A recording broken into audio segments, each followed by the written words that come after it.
Do you love the Tabernacle Choir? This year, the choir's music is everywhere you are. Listen to your favorite choir songs and music and the spoken word anytime you want on Alexa by simply enabling the skill. Alexa, play music in the spoken word. Now playing music in the spoken word. You can also download the Tabernacle Choir app, subscribe to the choir on YouTube, listen on Spotify, and have access to all their wonderful music. Happy listening. Best thing that's ever happened to you financially. Go. Easy. Sold my car on Carvana. Amazing offer. Really? I hit 200 on a scratcher. Did the scratcher come to your house and hand you a check? No. How many scratchers did you hit to get that? I hit a button on Carvana.com once. Okay, that's fair. It's like the lottery, except you always win.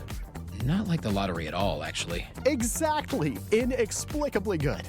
Offers worth bragging about. Sell your car today on Carvana. Pickup fees may apply.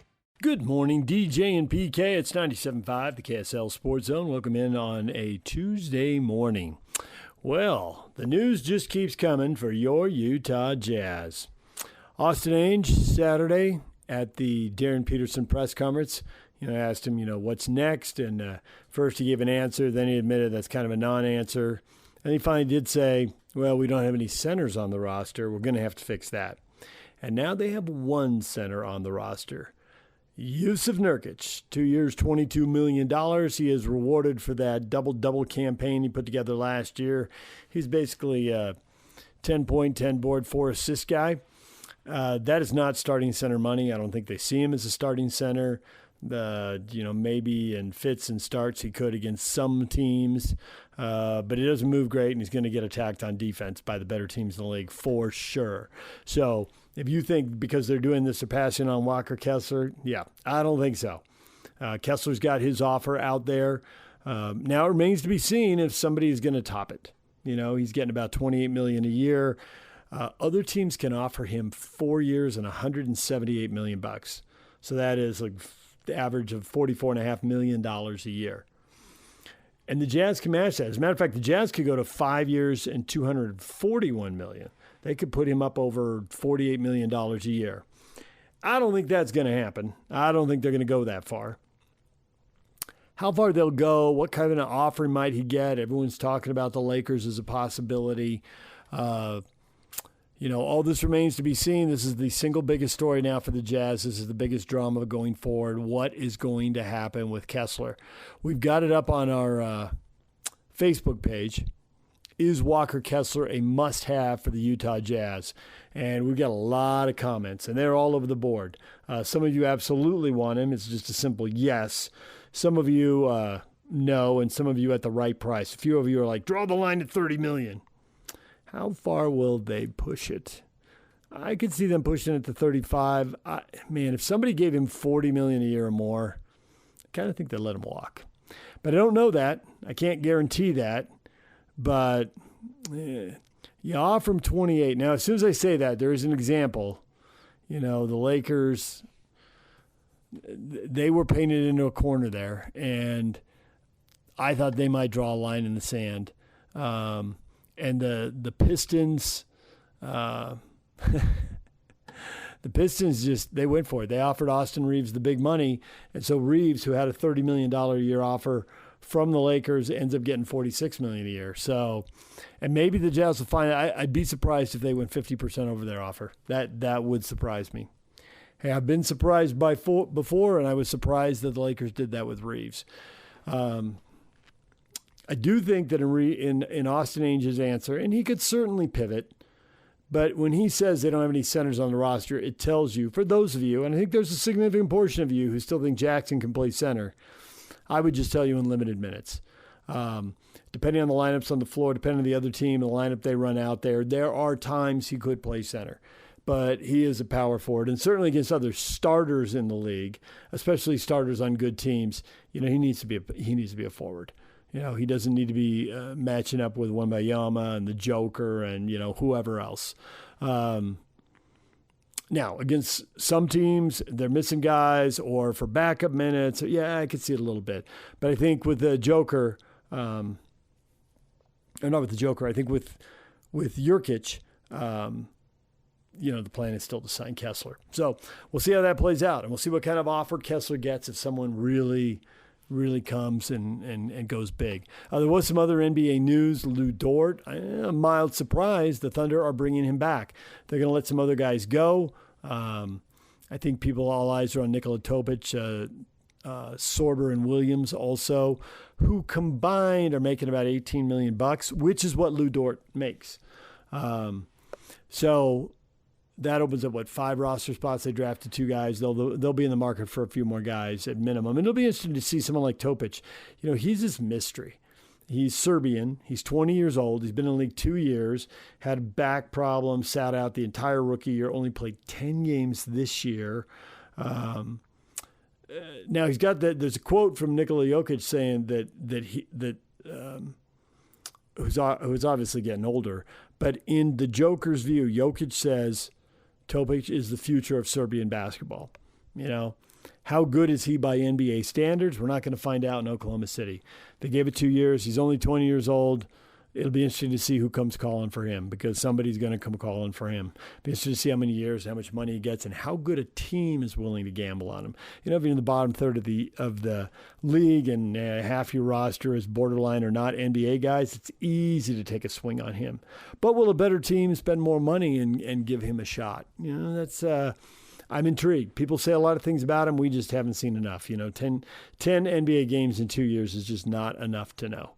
So we'll see how that plays out. But Lou Dort gets his option picked up, and now we'll go through all this again. You'll hear rumors about him because he's a free agent next year. So keep that in mind. A couple other questions we got up on our Facebook page, and these are about some of the other moves out there. A lot of you, Jusuf Nurkic returning, are you happy to have him? He largely impressed Jazz fans. He had the attitude people want to see out of a veteran. He can still play. He can play at the top of the key, out beyond the 3-point line, spread the floor. That could be really useful when Isaiah Collier comes in and wants to drive, as we saw. That could be really useful when Peterson is in the game, when Darren Peterson wants to drive and score. Anybody who wants to take somebody off the dribble and get to Keontae George, Ace Bailey, we can go down the list, right? He's a good complementary player at the offensive end. Now you have to figure out the defensive end because you're not getting much shot blocking out of him, and the rim protection hurts. But hey, offensively, you want to pull people away from the hoop. He is a major positive there. So he's back, and most of you like that. And then the other thing that's out there is, man, the rumors about LeBron James to the Warriors, they just keep growing. Do the Lakers want to move on? Do they have other players they want to prioritize? Do they want LeBron James at an exception, get him to the exception and get him in at $15 million, but does he want to get 25 or 35 and go somewhere else? I can't imagine he's going to get more than that. The Warriors seem like they're going to be an old team running 5 guys out there who were awesome a decade ago, but now, on any given night, are they going to have 3 or 4 of them available? LeBron has been pretty durable. There's talk about bringing Anthony Davis in. That seems like a big risk to me. They just signed Porzingis. That seems like, if not as big a risk as Davis, well, maybe bigger.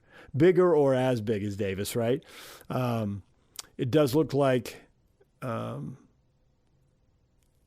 Steph Curry at this point in his career is probably good for missing 15 or 20 games. And it does look like Draymond Green is coming back, that he'll negotiate and get a longer deal but sign for a lower number and make room to bring on some of these other guys. So it's interesting. It's that time of year in the NBA, right? So we'll take a break. We'll catch you up to date on whatever breaks this morning. But there were 3 or 4 noticeable moves yesterday that I found intriguing. So we'll get all of that coming up. What is trending is an hour away. Stay with us. Still ahead in this hour, Steve Cleveland talking hoops next, then Mike Folta on the NHL draft and the moves the Mammoth are making, multiple trades. That's all coming up. Stay with us. DJ PK, it's 97.5, the KSL Sports Zone. We are joined by Steve Cleveland, former BYU basketball coach, former Fresno State coach. Steve, good morning. Good morning, fellas. Steve, it's that time of year. There's a lot going on in the NBA. Draft picks are getting introduced. Trades are being made. Trades are being rumored. What is intriguing you most right now with multiple storylines zigzagging? I think the number one thing for me is Darren Peterson. And obviously we know he's the number 2 pick in the NBA draft, and, great player at Kansas, played for Bill Self. And I just think that he's a guy that the Jazz locally here, I think, can have an immediate impact. Obviously, he was a McDonald's All-American, Naismith Prep Player of the Year. But in this rebuild of the Jazz, in a very young backcourt, obviously with Keontae George, what they do have going, but compared to other issues that the Jazz have had, I think right now that what we see happening here with Darren Peterson and his ability to shoot the basketball, his ability to make an impact immediately in this, in the program, and hopefully watch this Jazz rebuild unfold in front of all of us. And I think that because of that, there's a few things in my mind that are kind of happening here. Number one, yes, we need to take care of business, but probably number one is Kessler getting an extension. And I think that seems to be in place. Now, hopefully that happens. And then, you look at Will Hardy, who is basically for a number of years now just kind of waited, and they've gone through this process and trying to, break through and eventually, between not having a lot of bigs, what's going to happen in free agency, what's the depth of the market, who knows what's going to happen. But does Nurkic and Love return? Who knows? I think it wouldn't be a bad thing for Nurkic to come back and have that kind of size. So him, Filipowski, and do we have a backup center? And then the impactful Robert Williams, who spent the last 3 years at Portland, undersized, but he has an opportunity to really do some things and have an impact. So Darren Peterson, number one, and then how we all put the pieces together is going to be it'll be interesting to watch and see how it unfolds. I saw your son Casey Saturday night. You did? Yeah. Where at? At Sundance. Oh, yes. You know what? We had tickets to Sundance, and something happened. But at the last minute, we couldn't go. I love going to Sundance, and I love the entertainment there and the music. It's always a cool thing. I'm glad you saw him. Yeah, it was freaky. He was like he looks like Cleve Jr. now. I mean, he always looked like it to a degree, but as he's gotten older, he's a dead ringer now. He is. He's a good boy. He's got great kids. How old is he now? Oh, don't even ask me that. I'm going to say he's in his mid-40s. It's kind of ballparking it. I'm sorry. I should be better than that. I remember 25, 30 years ago, him running around with the team. I think he was a manager or something. He was around the team a lot. It's funny. With hoops, he's so involved with AAU, and they have a variety of events that take place throughout the year, and he has a team that he coaches, and it's fun to watch him coach and go to see some of those games and kind of just sit back and enjoy it. And so that's a blessing for a dad who was a coach, and then to see his son involved in a different capacity. It's been really fun for me to watch him play and coach and be a part of that whole process of watching not only his own kids but other kids that are moving on and becoming great players. Yeah, so it was fun. We chatted. We were in line to get refreshments before the show, and we chatted for a few minutes. So it was fun. Good. Isn't that a great place up there? Oh yeah, it was awesome. Absolutely awesome. Yeah, it was great. I'm going to go back. It's the first time I'd been there. And, oh no, you got to do that. That's got to be a regular thing. Yeah. I told the director there that you'll see me back there for sure. It was a great time. Absolutely gorgeous setting, obviously. So, as I watch Darren Peterson, the thing that I see of all the players involved in the draft is when it comes to scoring, he is the most natural. It's just something that he has an extremely high ability to do from a wing player's perspective.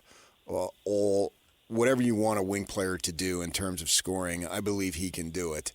And with that in mind, it's going to be fascinating to see how Will Hardy brings all this stuff together, because you've got some highly skilled players on that team, and not everybody can do the same thing all the time.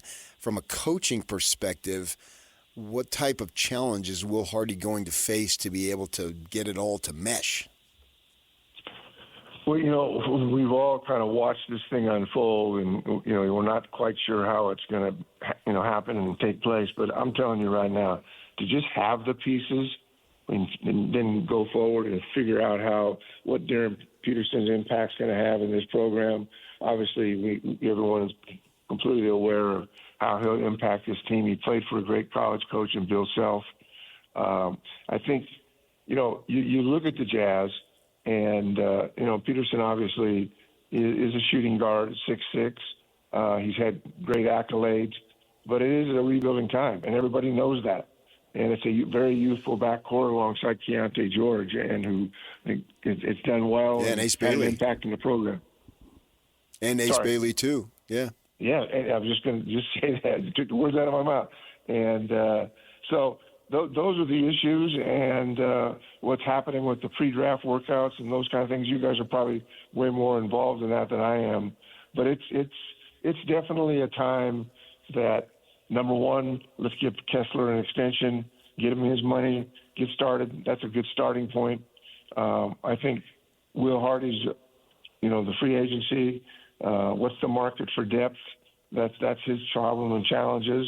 And I don't know if Nurkic and Love come back. You guys are pretty in the know about that stuff. I don't know. I wouldn't mind having Nurkic back. Love, I'm not necessarily committed to. But the other thing is Portland Trailblazers trading Robert Williams III. That helps the front court. There's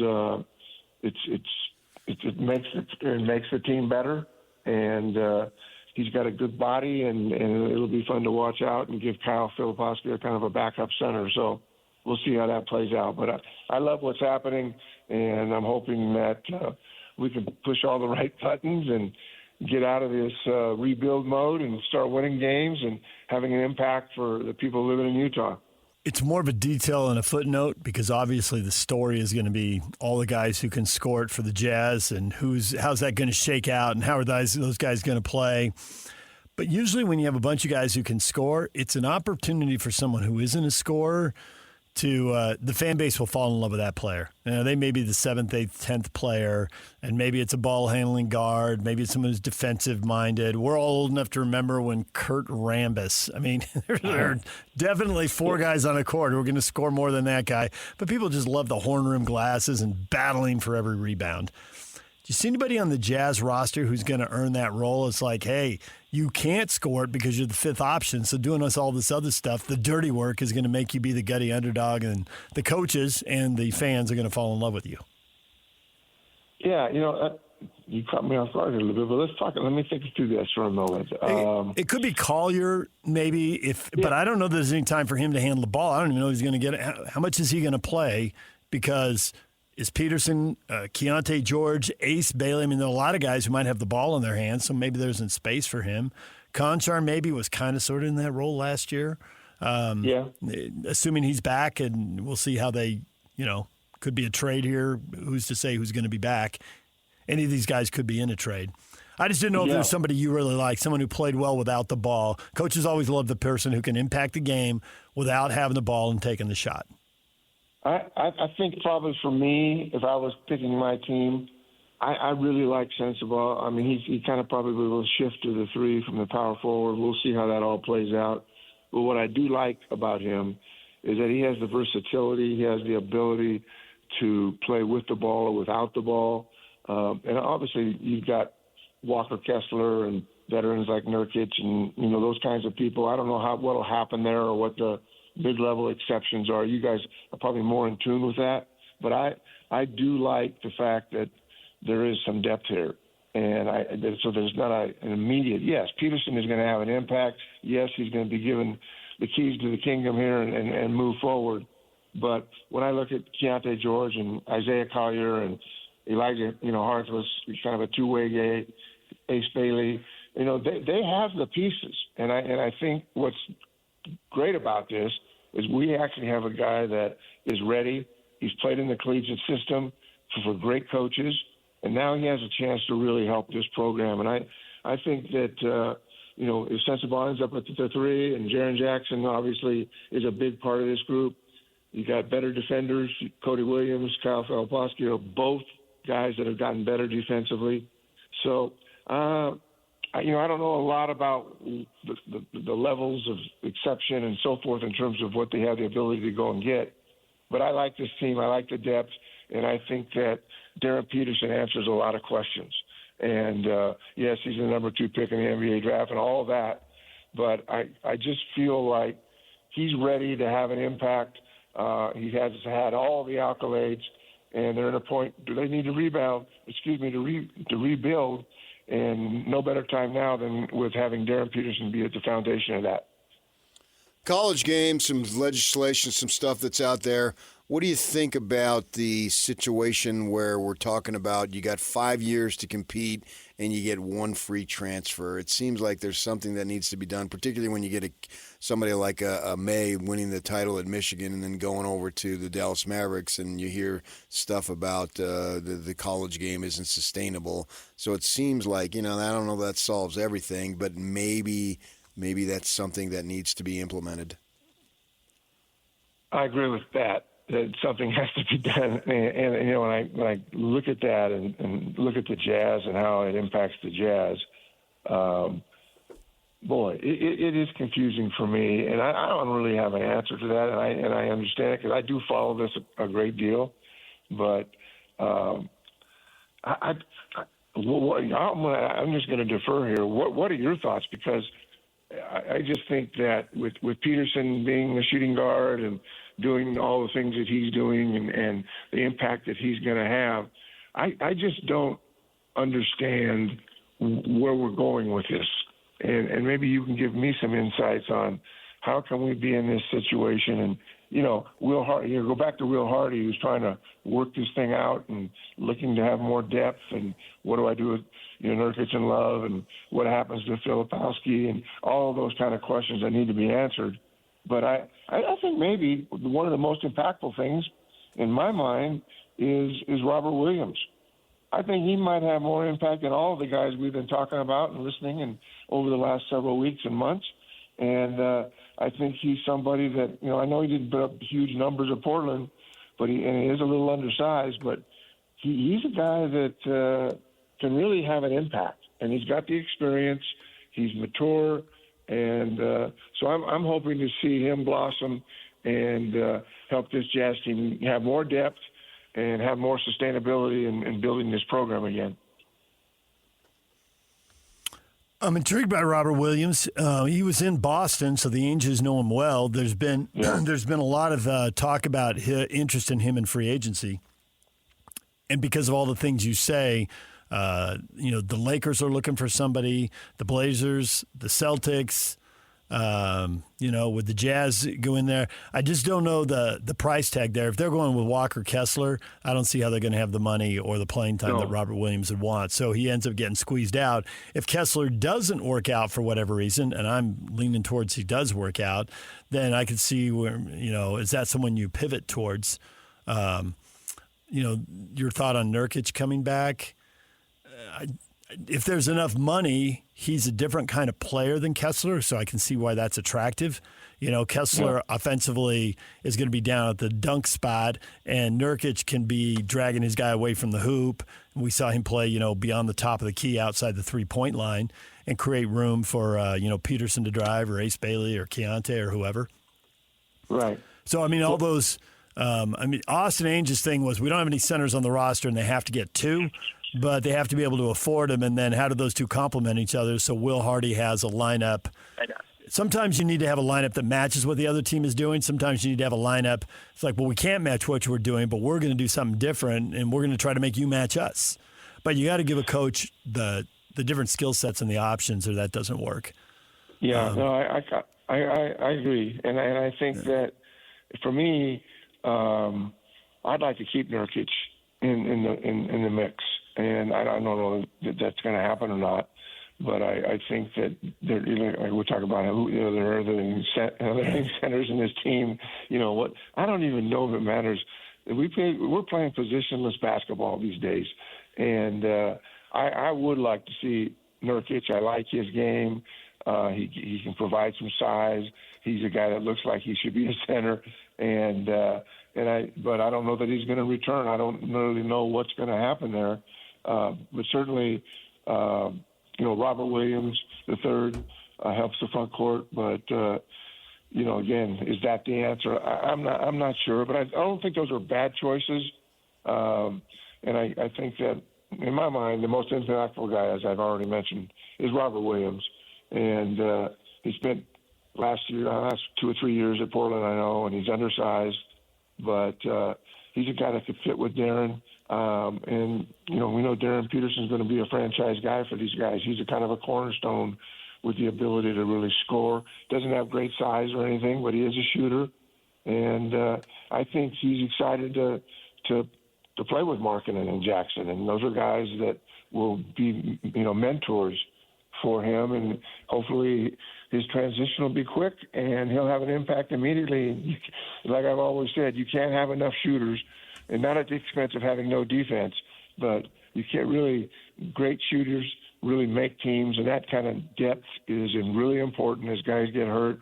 So hopefully they'll make those decisions, and the Jazz will be better as a result of the draft and as a result of trades, and hopefully Coach Hardy will, dip into the free agency market and make Utah better and make them, having a presence in the NBA, and they haven't for a long time. We've been rebuilding. We need to get off that and give these young guys a chance to step up, make plays, and get confident. It's really hard to get confidence if you're not playing. And so I think we're at a point now with Peterson, who's going to immediately come in and impact the program, that we're going to see the Jazz taking steps forward, and that it is a priority to, number one, bring Kessler back, maybe Nurkic, so let's make sure we get him there. You got Filipowski, who's a backup center, Robert Williams. I think the Jazz have made some good moves, and hopefully they'll continue to make some here in the near future and make the Jazz more, and just make them more real and in a position to get better. And I think we're all kind of waiting in the state of Utah to see this thing get better, and I think the pieces are there, and it starts with Darren Peterson. Steve, thanks for the time. We will talk to you again. We appreciate it. Take care, guys. All right, there's Steve Cleveland talking hoops, and Eric Pincus will join us covering the Lakers, a guy who's covered the NBA and especially salary cap issues. He's going to join us at 9 o'clock this morning. We're going to take a break. When we come back, Mike Folta talking hockey, talking Utah Mammoth moves. Next, stay with us. Miami, July 5th and July 31st. Ice Cube's Big 3 is back at the Amerant Bank Arena, featuring big stars like Dwight Howard, Joe Johnson, Lance Stevenson, and more. And featuring your home team, the Miami 305, led by Michael Beasley. Grab your tickets now at big3.com/tickets or Ticketmaster. Presented by iHeart. Evening. Buyer's remorse. Buy a new car? I'll be moving in. Let's get started. Sorry, I think there's been a mistake. I bought it from Carvana. You what? Yeah, great price. I even have 7 days to love it or return it. So there's no... No buyer's remorse. More like buyer's rejoice. I guess I'll let myself out. Congratulations. I mean it. Buyer's rejoice. Buy your car today on Carvana. Limitations and exclusions may apply. See our 7-day return policy at Carvana.com. Good morning, DJ and PK. It's 97.5, the KSL Sports Zone. Time to check in with Mike Folta, radio voice of the Utah Mammoth. Joined us late in yesterday's show to get his take on a weekend full of trades, acquisitions, multiple trades, guys who were traded for draft picks or were then traded for more guys. Here's Mike with PK and I on the Zone. DJ and PK, it's 97.5, the KSL Sports Zone. Time to welcome Mike Folta back to the show. Mike, good morning. Good morning, fellas. On my way to development camp right now down at the practice facility in Sandy. So we actually have some hockey players on the ice wearing mountain blue to look at for the first time in a while. So that's exciting. I guess summer's over. Wait a second.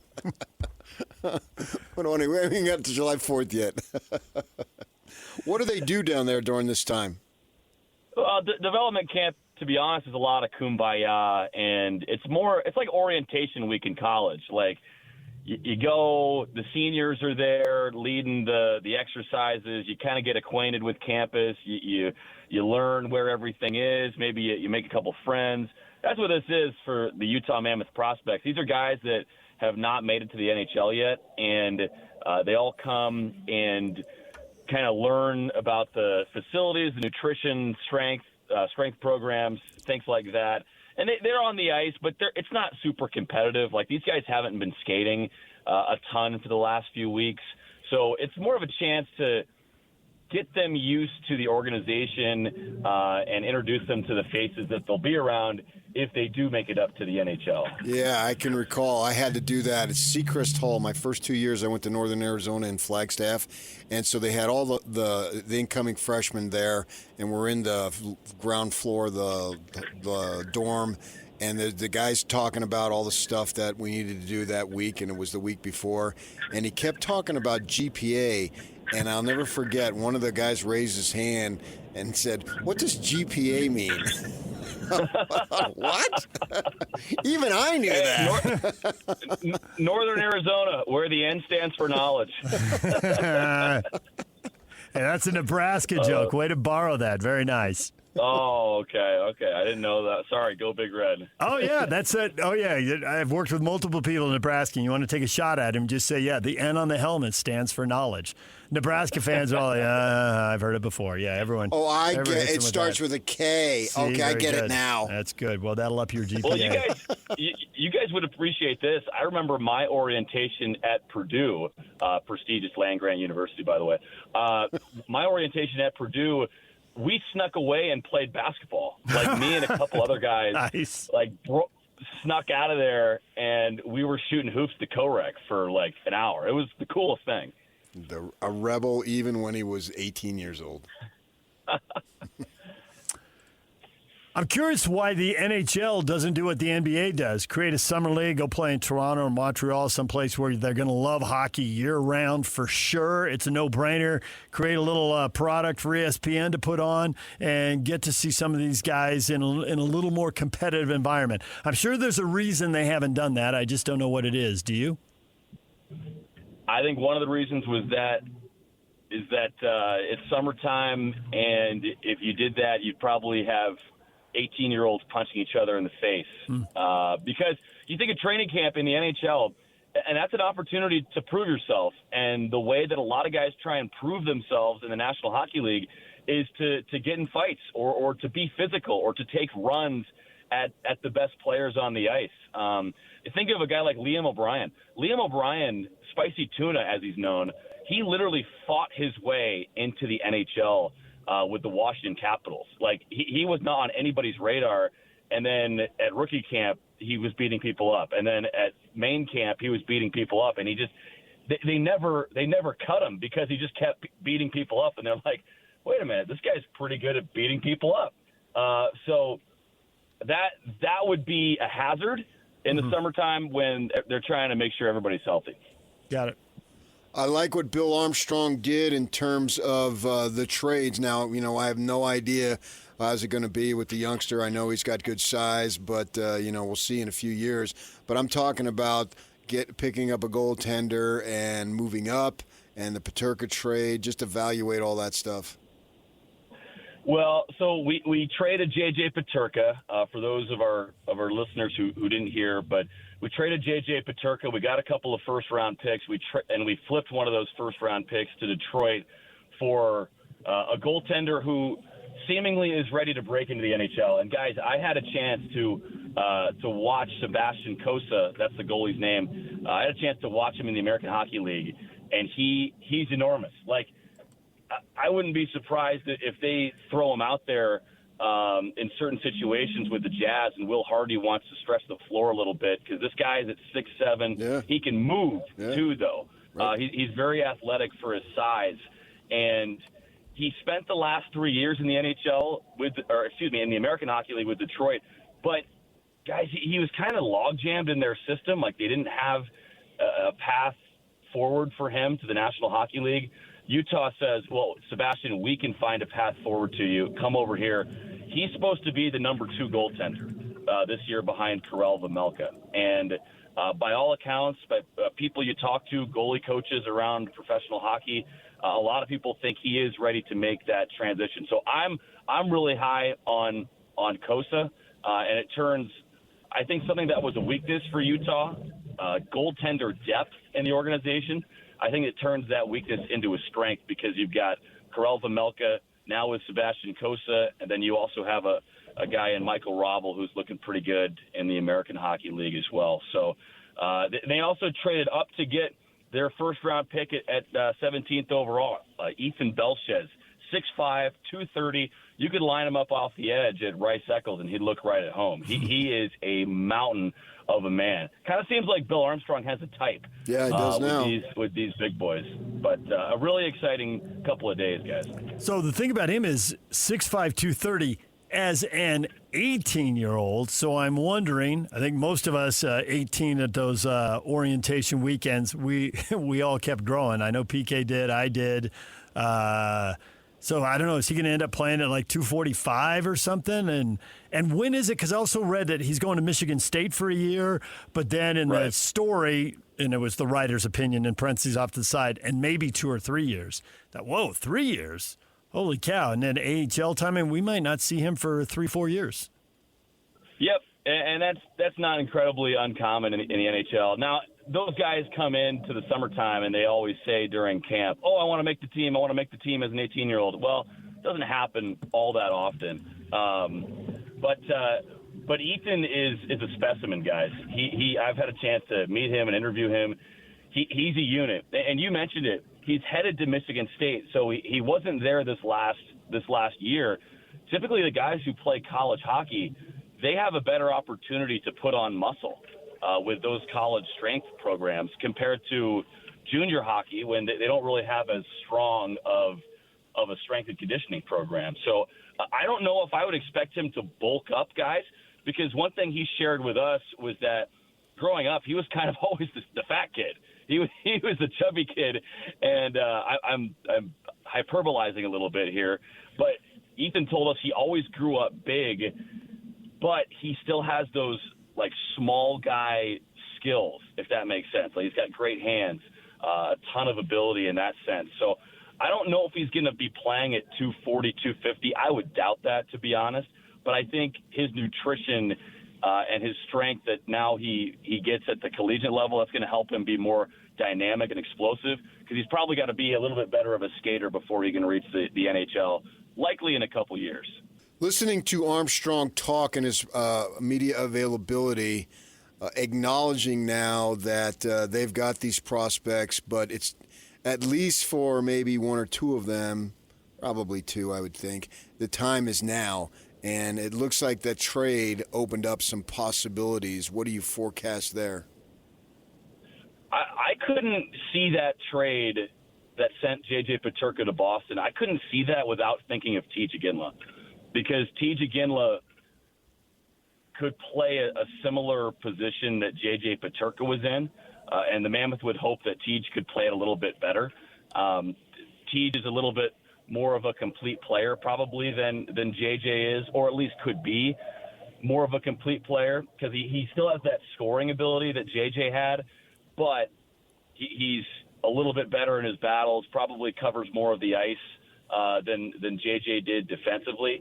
So I couldn't see that without thinking of T.J. Ginla, who I think has the best chance to make the team out of these young prospects. And it absolutely does, PK, open up some space for one of those young guys, but they still have to earn it. Yeah. And we don't know what Bill's going to do in free agency, which opens up on July 1st. So we anticipate Bill adding in free agency, and you also have some incumbent players who are pending free agents as well. Alex Kerfoot, Kevin Stenlund, Ian Cole, Barrett Hayton's a restricted free agent. So some of those guys either need to be re-signed or let go.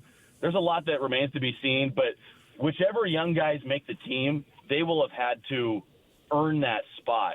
And another guy that people aren't talking about either is Daniil Boot, who we saw for a couple games at the NHL level last year, and he spent most of the season in the minors. But he's a guy who I hope, for his sake and for the organization's sake, is ready to make the jump to be a full-time NHLer this year. But he's still kind of in that crop of prospects, if you will. I find this trade really interesting. I think I've gotten a lot of points of it, and I'm going to kind of put out here what I know, and then you either add or subtract whether there's right or wrong or missing, okay? So the Peterka for Doan deal, on the surface, oops, don't outperform Peterka, but good pivot by the Mammoth to get 2 picks and to turn one of those picks into the goaltender they needed, and then we'll see what they do with the other pick. And Peterka might work in Boston where he didn't work in Utah, and the thing that I've read that makes sense having watched the team and listened to you call the games is that Peterka couldn't get on the top 2 lines and stay there. And when you don't do that, you're probably not getting a lot of time on the power play. And when you don't do that, your numbers are going to suffer. And it's not going to match your rep, your salary, your expectations. And a guy like Peterka is too good to exist on the 3rd and 4th line with his rep and his paycheck and all that. So they needed to move him, and they do have multiple youngsters coming up, Tisha Ginla first, but some more behind that, and those guys need the spots on the 3rd and 4th line. They couldn't afford to have Peterka there.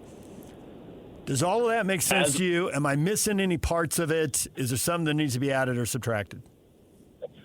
As always, DJ, you are all over it. That's pretty much exactly what happened. And look, JJ is a super talented player, but think of Darren Peterson. You wouldn't deploy him as a role player, right?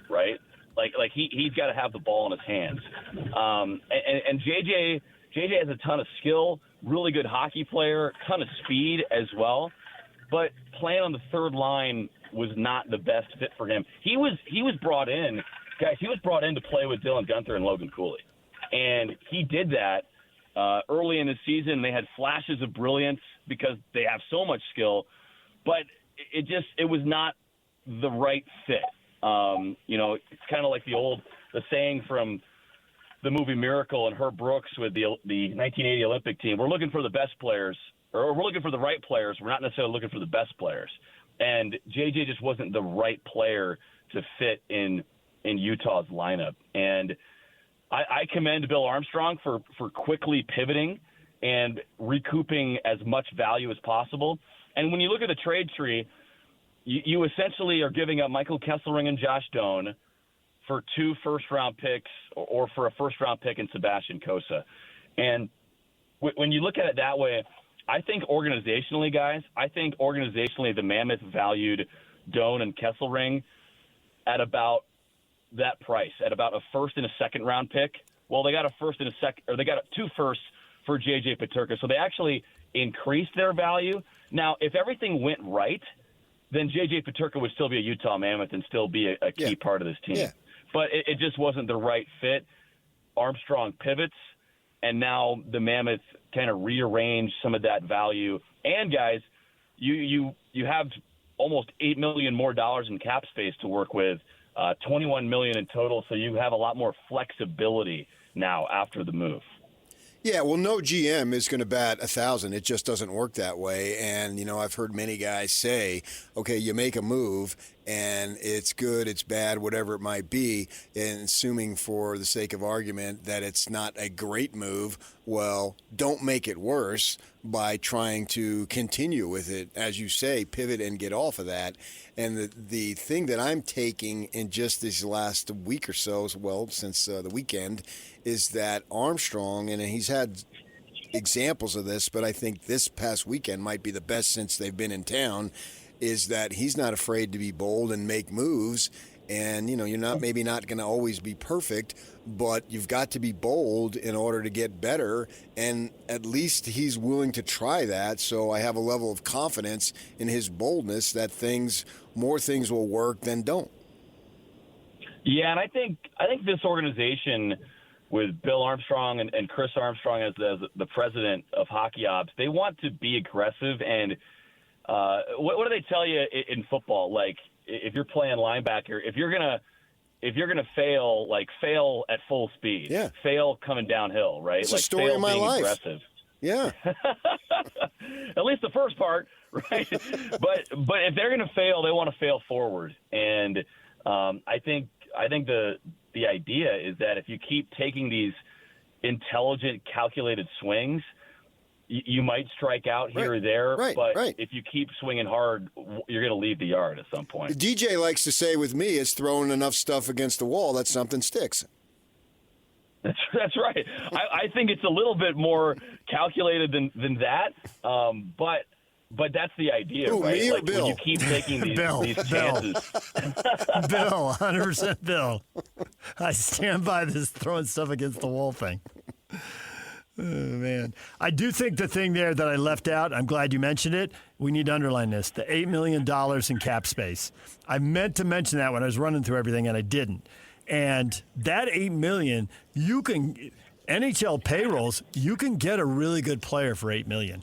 Now, whether that's taking on a lot of salary in a trade or signing a free agent, but we not only need to say, okay, here's the players they gave up, and now here's the players they eventually got after multiple more deals, and we're still waiting on another draft pick out there. But we also have to analyze that cap space, what they do with that. Yeah, and I think the temptation is to just want to go out and sign the biggest free agent, but we remind people every year that's not really Bill Armstrong's MO. In free agency, his strategy has been kind of to nibble around the edges and fill roster needs, as opposed to going out and making the sexiest splash. Bill says this a lot. You don't want to be the team that wins the offseason and then looks foolish in the regular season.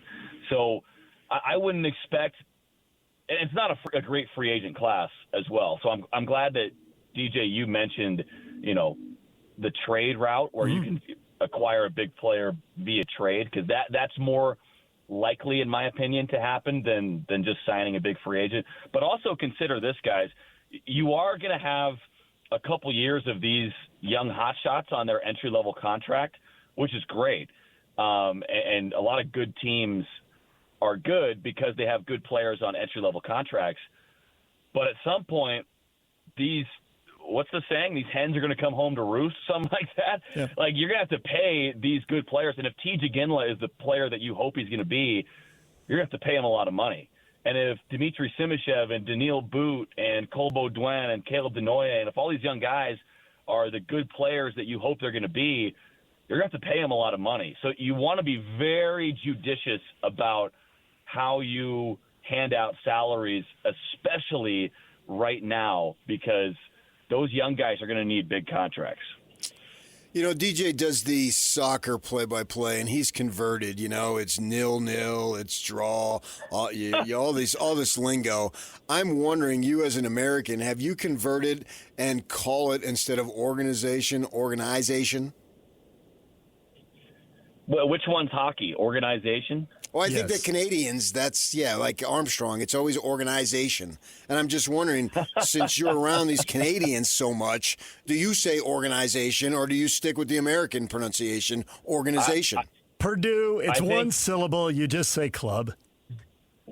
I think in the summertime, I'm pretty down the middle. But you talk to me again in February, and I'm going to be phoning in. Oh, hey, boys, how's it going? Like, organization's doing great.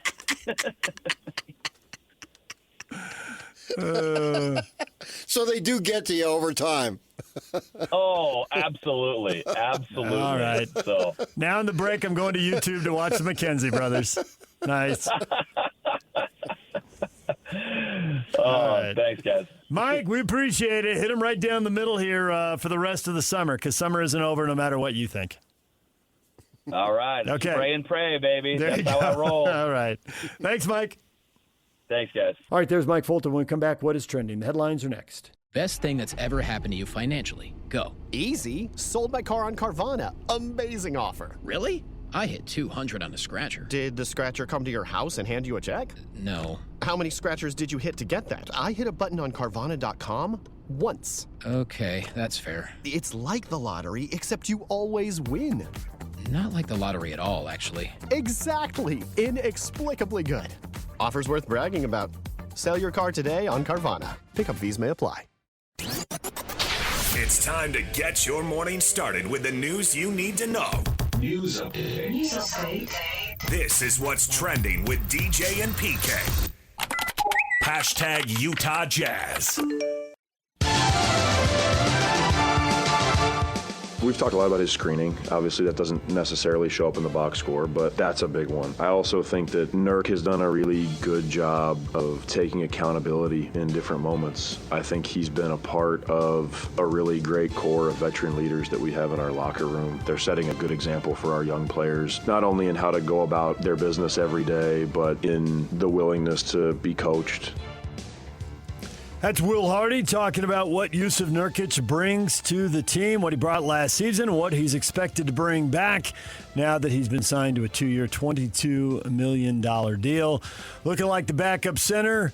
He's more an offensive guy, making you think they've got their eyes on somebody defensively. Kessler's the first choice, and Kessler's going to have a little meeting in L.A. today as NBA free agency begins.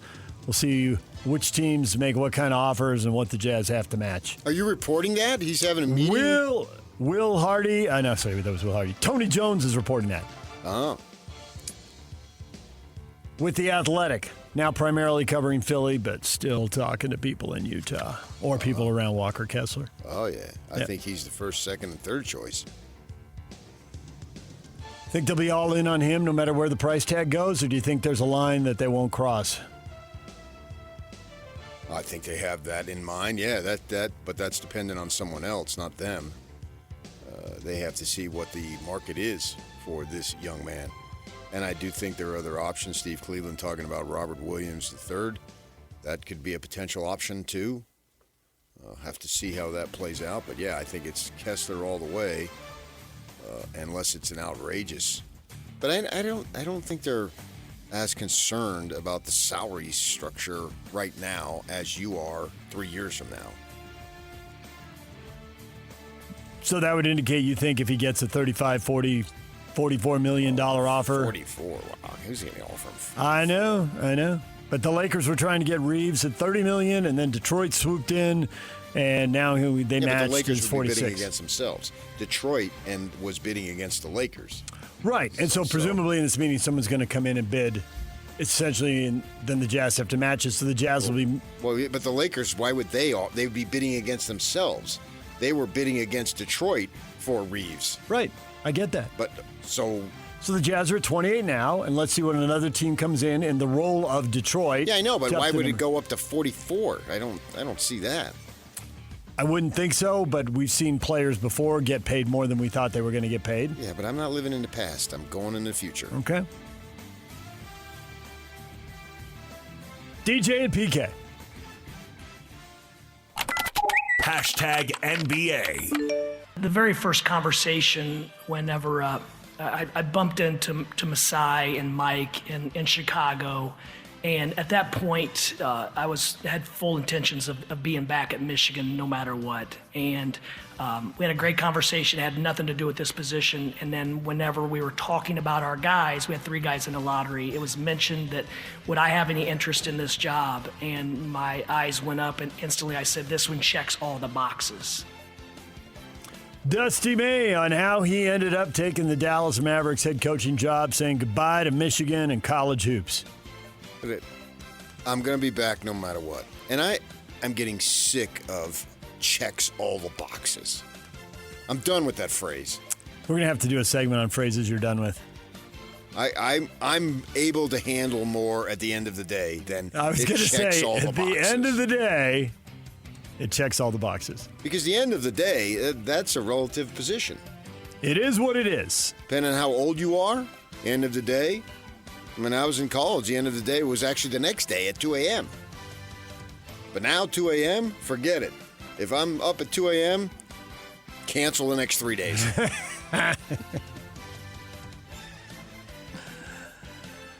NBA moves. The Grizzlies trading Ja Morant to the Portland Trailblazers in exchange for Jeremy Grant and Chris Murray. Morant will try to revive his career after off-court issues curbed the run in Memphis. He will try again in Portland.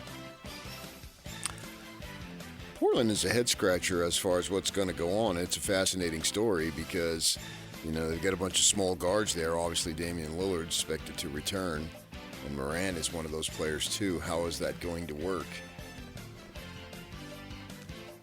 I don't know. Be small, be offensive-minded, try to outscore people. And you got the owner. It's a one-year deal for the coach. How many coaches have been fired after 1 year? Aren't they all on one-year deals? But when they only have one-year deals, do they have no leverage and what players leverage do whatever they want? What leverage does a coach have? I don't know that a coach really has leverage. If they want it, he can get the money, right? But that's not leverage.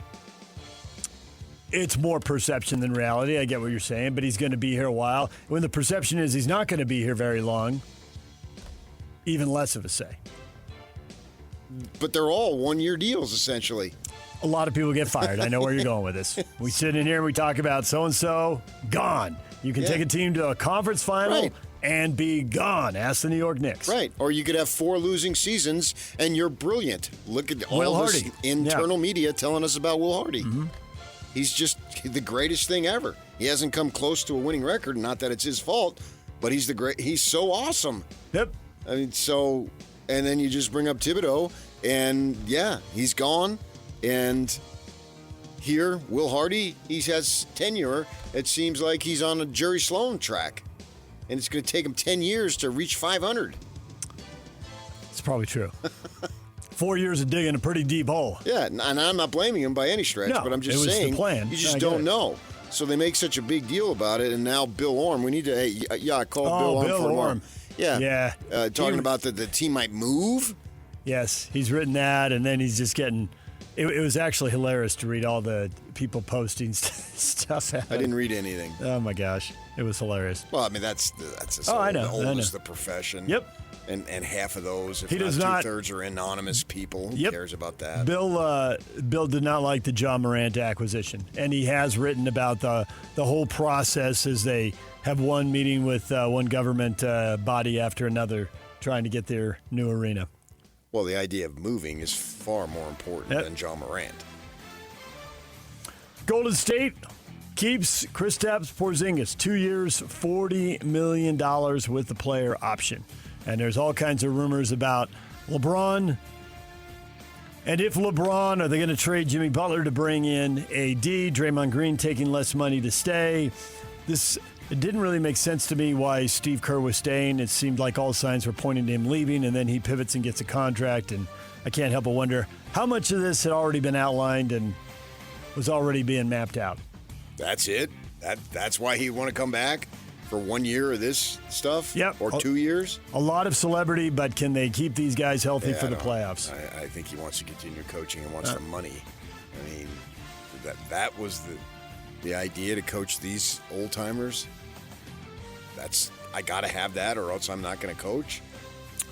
There's also the chance that he was looking around at other jobs and then couldn't get them. I mean, that's another option. Steve Kerr. I know. If that doesn't work, there's always the president. Or broadcasting. Certainly, you don't get the adrenaline rush. Porzingis, he's just a poor man's Caucasian Anthony Davis, is he not?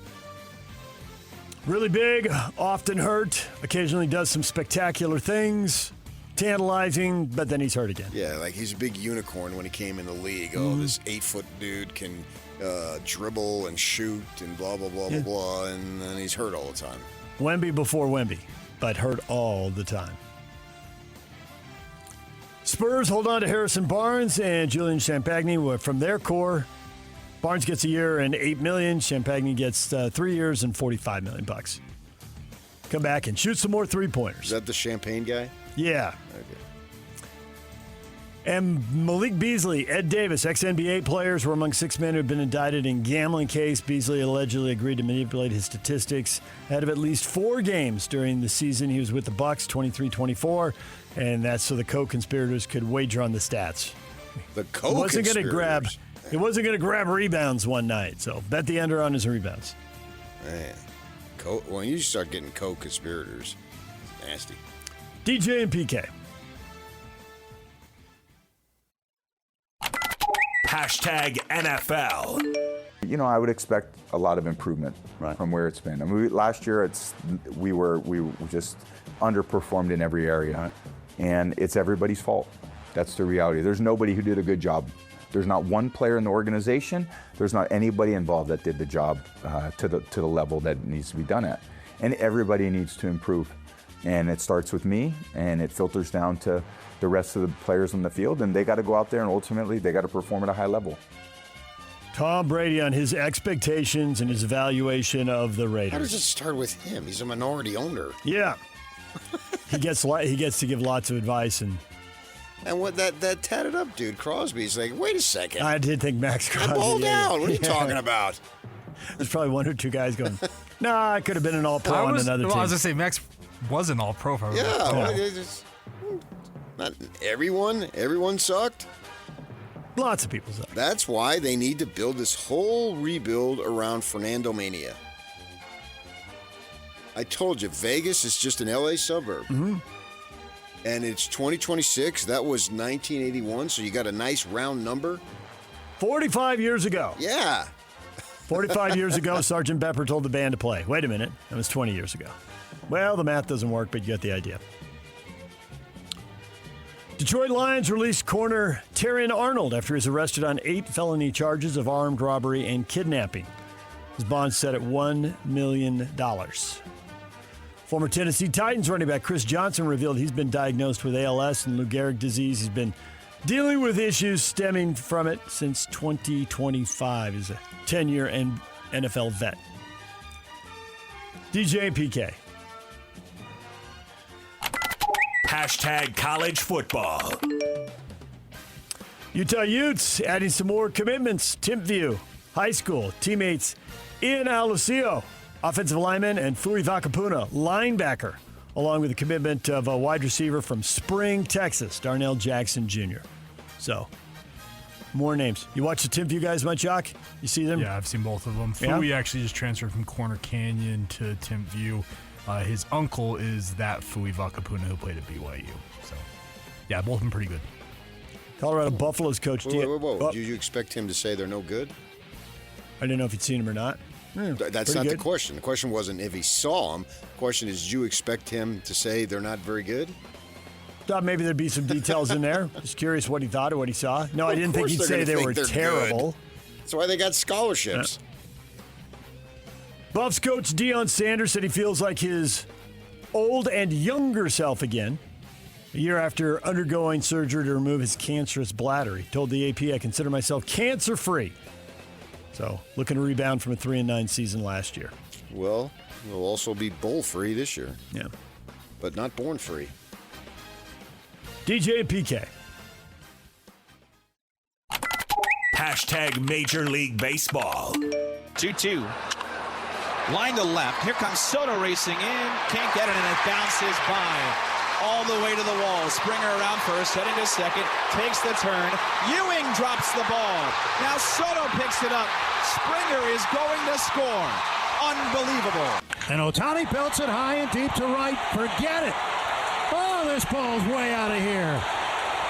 Over to the top of Home Run Hill between the trees. A 3-run home run for Shohei Ohtani. Suzuki hits a high fly ball deep left.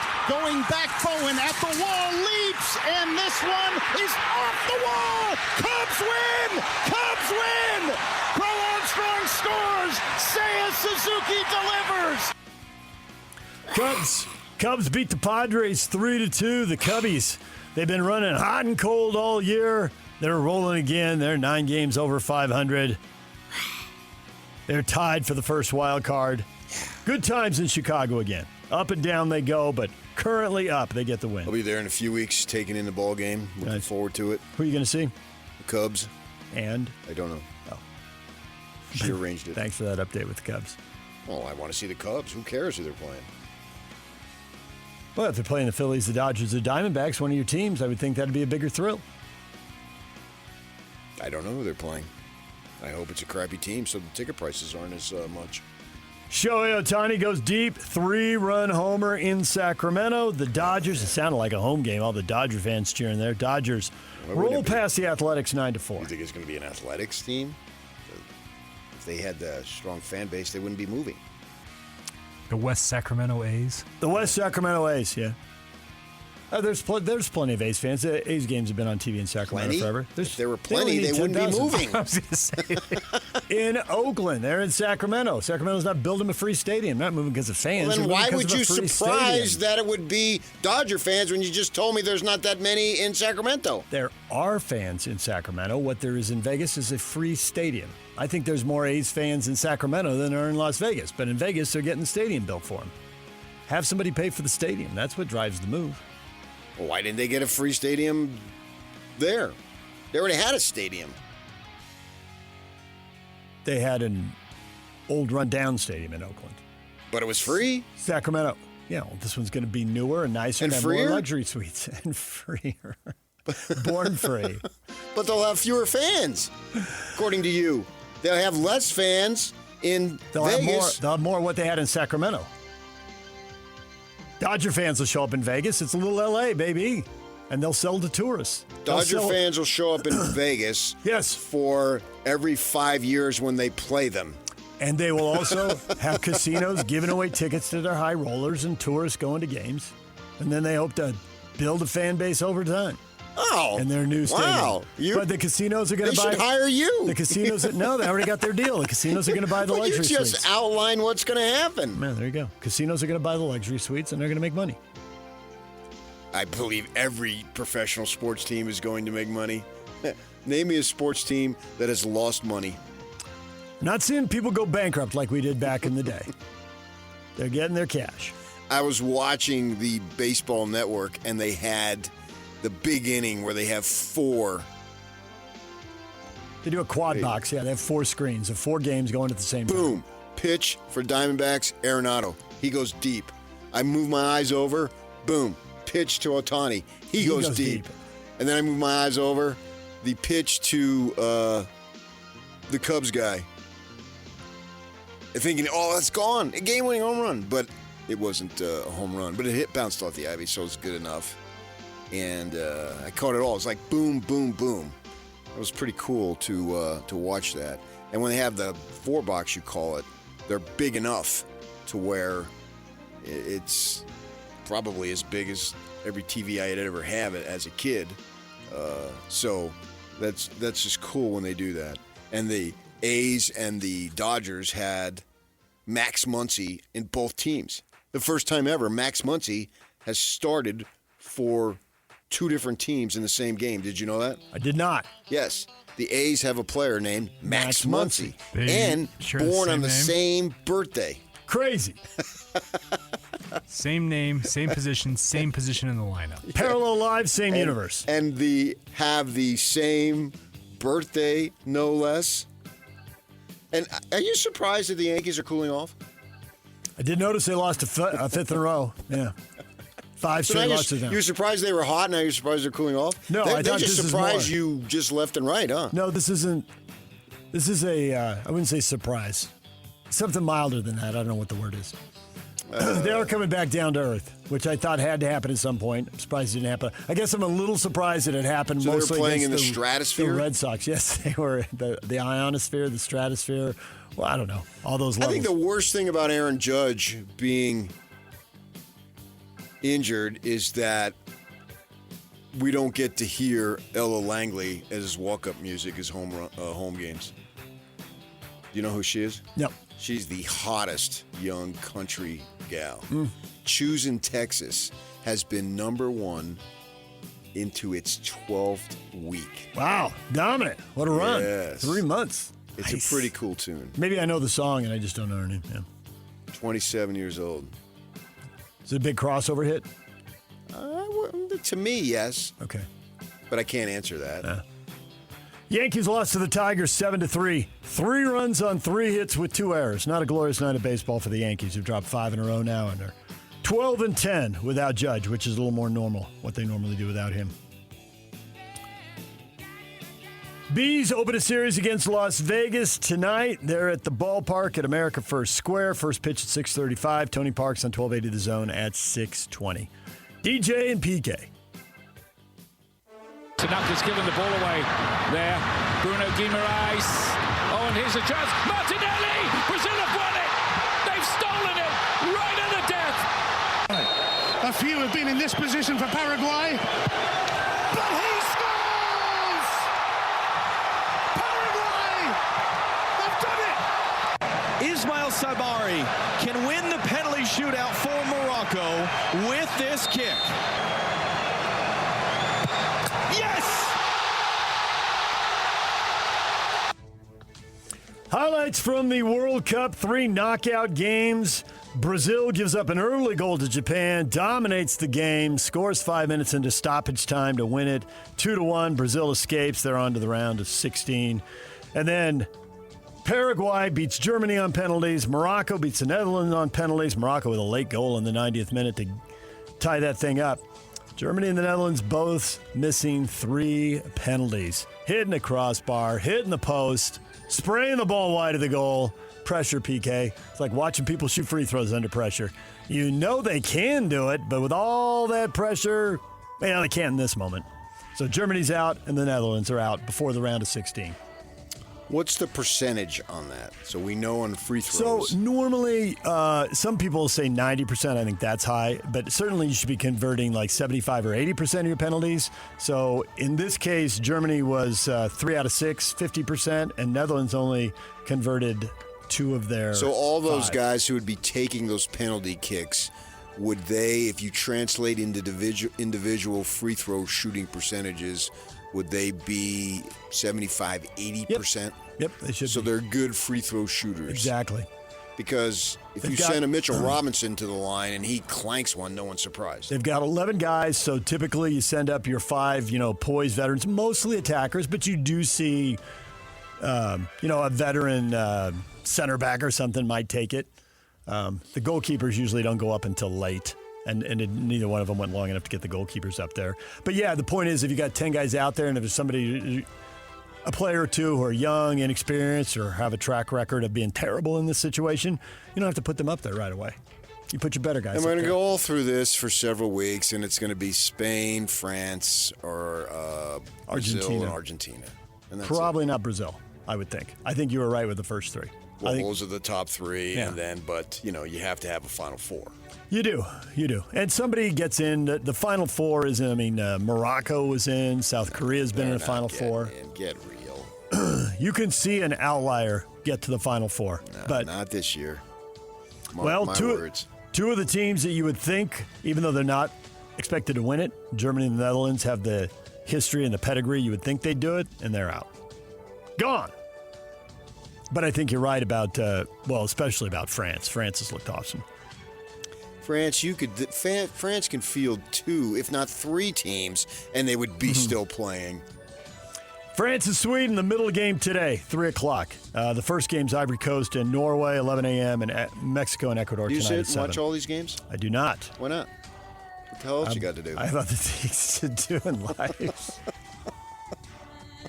Do all the stuff other people do. I missed World Cup games golfing with you last week. Okay, outside of that, but that was early on. I mean, now we're getting down, we're moving along here. I get in the... Still going to try to golf once or twice a week. I got a whole honey-do list like everybody else, and I do watch some of them. I don't have a honey-do list. You do too. I do not. You do too. I do not. They're things you do because you're a man. Yeah, I call somebody to do it.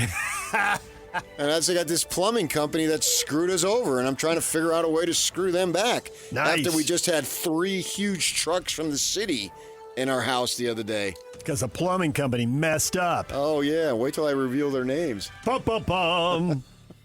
DJ and PK. Hashtag NHL. Utah Mammoth re-up Kyler Yamamoto. He gets 2 years. Going to average about $1.75 million. Mammoth also trade a prospect, a defenseman, whose name I can't possibly pronounce correctly, can I? Maximilian Zuber? Zuber, yeah. Oh, nice. To the Montreal Canadiens. Just when I get his name down, they deal him to Montreal. That doesn't seem right. For forward Joshua Roy, who signed to a 1-year, 2-way contract. So just because you got the name right, it doesn't seem right that they traded Exactly. How could they do that So it's to about me? you. Yep, there it is. As if we had any doubt. No, I tried to make it clear. I'm glad you picked up on it. What is trending brought like to you? in 2004. Well, then what are you asking for? because we have new listeners. What is trending? Brought to you by Shamrock Plumbing. There's no job too big or too small. Get the personal touch with Shamrock Plumbing. Eric Pincus, national NBA writer for Bleacher Report, going to join us at 9 o'clock. Loves the salary cap and the money side of the business. He is educated himself. We have questions for him. What does he think is going to happen with Walker Kessler and the Utah Jazz? We'll talk with him coming up at 9 o'clock. Brandon Huffman, national recruiting analyst for On3.com and Rivals, joins us at 9:30. DJ and PK, it's 97.5, the KSL Sports Zone. The Utah Jazz select Darren Peterson. The Utah Jazz have found their future face of the franchise as Darren Peterson is on his way to Salt Lake City. The BYU at Kansas game, he had 18 points in the first half. He was 6 of 8, had 3 steals. There was no question who the best player on the floor was. Winning basketball is back in Utah, and the KSL Sports Zone will be with the new look Jazz every step of the way. Your exclusive home of Utah Jazz basketball is right here on 97.5, the KSL Sports Zone. Make game day yours. Tickets, food and drinks, stats, and streaming. Everything you need is in the Utah Mammoth app. Download today and make game night easy. Download on both Android and iPhone. Tusk Top. Evening. Buyer's remorse. Buy a new car? I'll be moving in. Let's get started. Sorry, I think there's been a mistake. I bought it from Carvana. You what? Yeah, great price. I even have 7 days to love it or return it. So there's no... No buyer's remorse. More like buyer's rejoice. I guess I'll let myself out. Congratulations. I mean it. Buyer's rejoice. Buy your car today on Carvana. Limitations and exclusions may apply. See our 7-day return policy at Carvana.com. Join Scotty G and the coach Tim Lacombe today from 10 to 2 at Tim Daly Mazda, 10785 South Auto Mall Drive in South Jordan. Question of the morning. Is Walker Kessler a must-have for your Utah Jazz? Tony Jones reporting there'll be a meeting today. Los Angeles. Bring all the bidders together and see what they have to offer. Now? Yes, that was a little X. You're the only one who gets to sing. Why do you get to have all the fun? Because you're the nice guy. Well, I sang for 2 whole words. I hope everyone could get by with that. I could survive that. That was do it. it again. That I walk. Wrecked you. That wrecked you.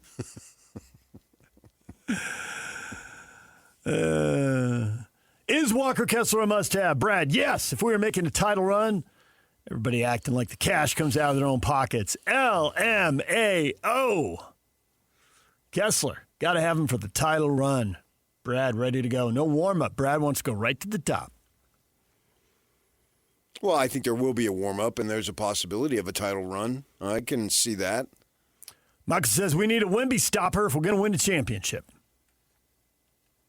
I can see that. To which Jade says New York didn't have a Wemby stopper, and they won a championship. I think Cat did a pretty good job on Wemby in that series. The Wemby stopper is overstated. You just need to I thought when he fouled out down in the deciding game and putting in Mitchell Robinson, that was a good move because it was about at that point in time they needed a defensive-oriented player completely, not an offensive player. And Robinson got a crucial rebound off a missed free throw when they were on offense. Game was hanging to the bounce, and he got that offensive rebound. You need those types of players. That's the point. I mean, I'm just highlighting one individual play, but over a course of a season and in a playoff, which probably going to be, you expect now, as the longer you advance, the more better chance it would be that the series would go longer, and those types of players can help make a difference. And then when you get Kessler, too, I don't think he's a black hole offensively. So we're speaking of his defensive prowess, obviously, but he's been on the come, too. He's a guy that you can argue is maybe 2 or maybe 3, I'd go more 2 seasons away from his prime. And at that point in the 28-29 season, the best of Walker Kessler is going to be on display. And that's a tantalizing prospect for any team that has his services, particularly here. But he's got to do what his folks are doing now, what his handlers and he are doing. He's got to shop himself around because those are the rules, and that's the way it works. And it's a business, man. And if you can grab an extra X amount of million, I'm going to say don't do it. I mean, money is super important. And anybody who says otherwise is full of crap. And usually they're full of money, too. One pocket of money and the other pocket yuck. Right. So I applaud him for doing what he's doing. As Jerry Sloan used to say, these are the rules. He gets to do this. See, Gordon Hayward had a different deal. Gordon Hayward wanted out. He had stars in his eyes. And so he made Mrs. Miller go through a dog and pony show when his intention all along was to leave. We got in trouble with the Jazz folk when we said that, and we had to be taken out to lunch immediately to say not to say that. But we were right in saying it. And we got barbecue. Yeah. And so, but it was 11 o'clock. I prefer to eat my lunch around 11. A little early. But if you go to that one barbecue place, you got to get in there early because tables are sparse because it fills up. So it worked out. And I didn't have anything to do that day, so I had to listen to a lecture knowing that it was full of crap and they were just trying to cover themselves. But we were right, and he wanted out. And Kessler now has put out the statement that he wants to stay, or at least not necessarily wants to stay, but he loves it here. Right. But if somebody offers a lot more money, got to do what you got to do. And we'll see what team it is. Maybe it's a team that's got a lot of hope like the Jazz do. He doesn't necessarily have to go to some awful situation. Oh, I'm not. See who the bidders are and see what the offers are. He might be going to a good situation. Any like situation that's offering you $35 million is great. There is that angle, right? Yeah. Yeah, but if they're going to offer a 10 or 20 or 30% raise over what you're being offered right now, of course you're going to listen because we all would in that kind of situation. Well, this is the system. Yep. And it's unique in that the restricted free agent, the other team, that your remaining team, existing team, has the opportunity to match it. So the Jazz, in essence, want him to set the market. Or that other team. They don't want to bid against themselves to set it, to your earlier point. Right. So, I mean, they recognize, hey, we'll make the $28 million offer, and then let's see how much more he can get from somebody else. They probably tried to take a few bidders out of the process. Yeah, I get it. They're already at 28, and they're going to match 30 or 32 or 35. Well, there'll be a bunch that would be out anyway. Yeah, yes. They just, the way they're And he doesn't need 29 other bidders. He just needs one or two other bidders. Yeah, and so I think they make an offer that is ballpark reasonable, and that establishes it right there. He's not going to get less than that, obviously, and away you go. And this is the way it works. But I don't think he's hell-bent intent on leaving in the manner. Hayward, it was all a waste of time. Yeah. Because he was always going. He thought he was all that. And he wanted to go to the biggest stage. He had told people that. He had let on several clues, hearing stories when he went to the All-Star game and he felt like he wasn't respected enough to the level because he was with the Jazz. And so he had the starry eyes. And good for him. You know, he got his money. It turned out to be Gordon Hayward is in the vortex of the NBA is forgettable. And maybe a lot of that had to do with the injury. But Kessler has made it known he'd prefer, or maybe, I don't even know if prefer. He just made it known he likes it here. He's not going to leave here because he doesn't like Utah. If he leaves here, it'll be a business decision. I don't think he has. The stars in his eyes are dollar signs, and he's quite comfortable here. And why wouldn't you be? Makes no sense that you wouldn't be quite comfortable here. This place and this organization has everything that you need to be successful. Everything. Literally everything. Brad says, yes, Kessler but the Jazz have a reasonable offer on the table already. I doubt Kessler can get a significantly higher offer sheet, but we'll see. Well, then it doesn't matter. Then it's good to go. Yep.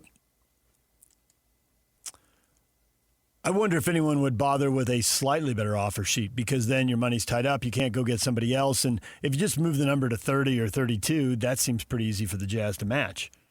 So you miss out on whoever else is signing because your money's tied up while you wait for the Jazz to match. That's a Well, common if it's the tactic Lakers, NBA yeah. teams. And how many days do they have to match it? It used to be 3. I don't know what it is in the new CBA. So then screw the other team.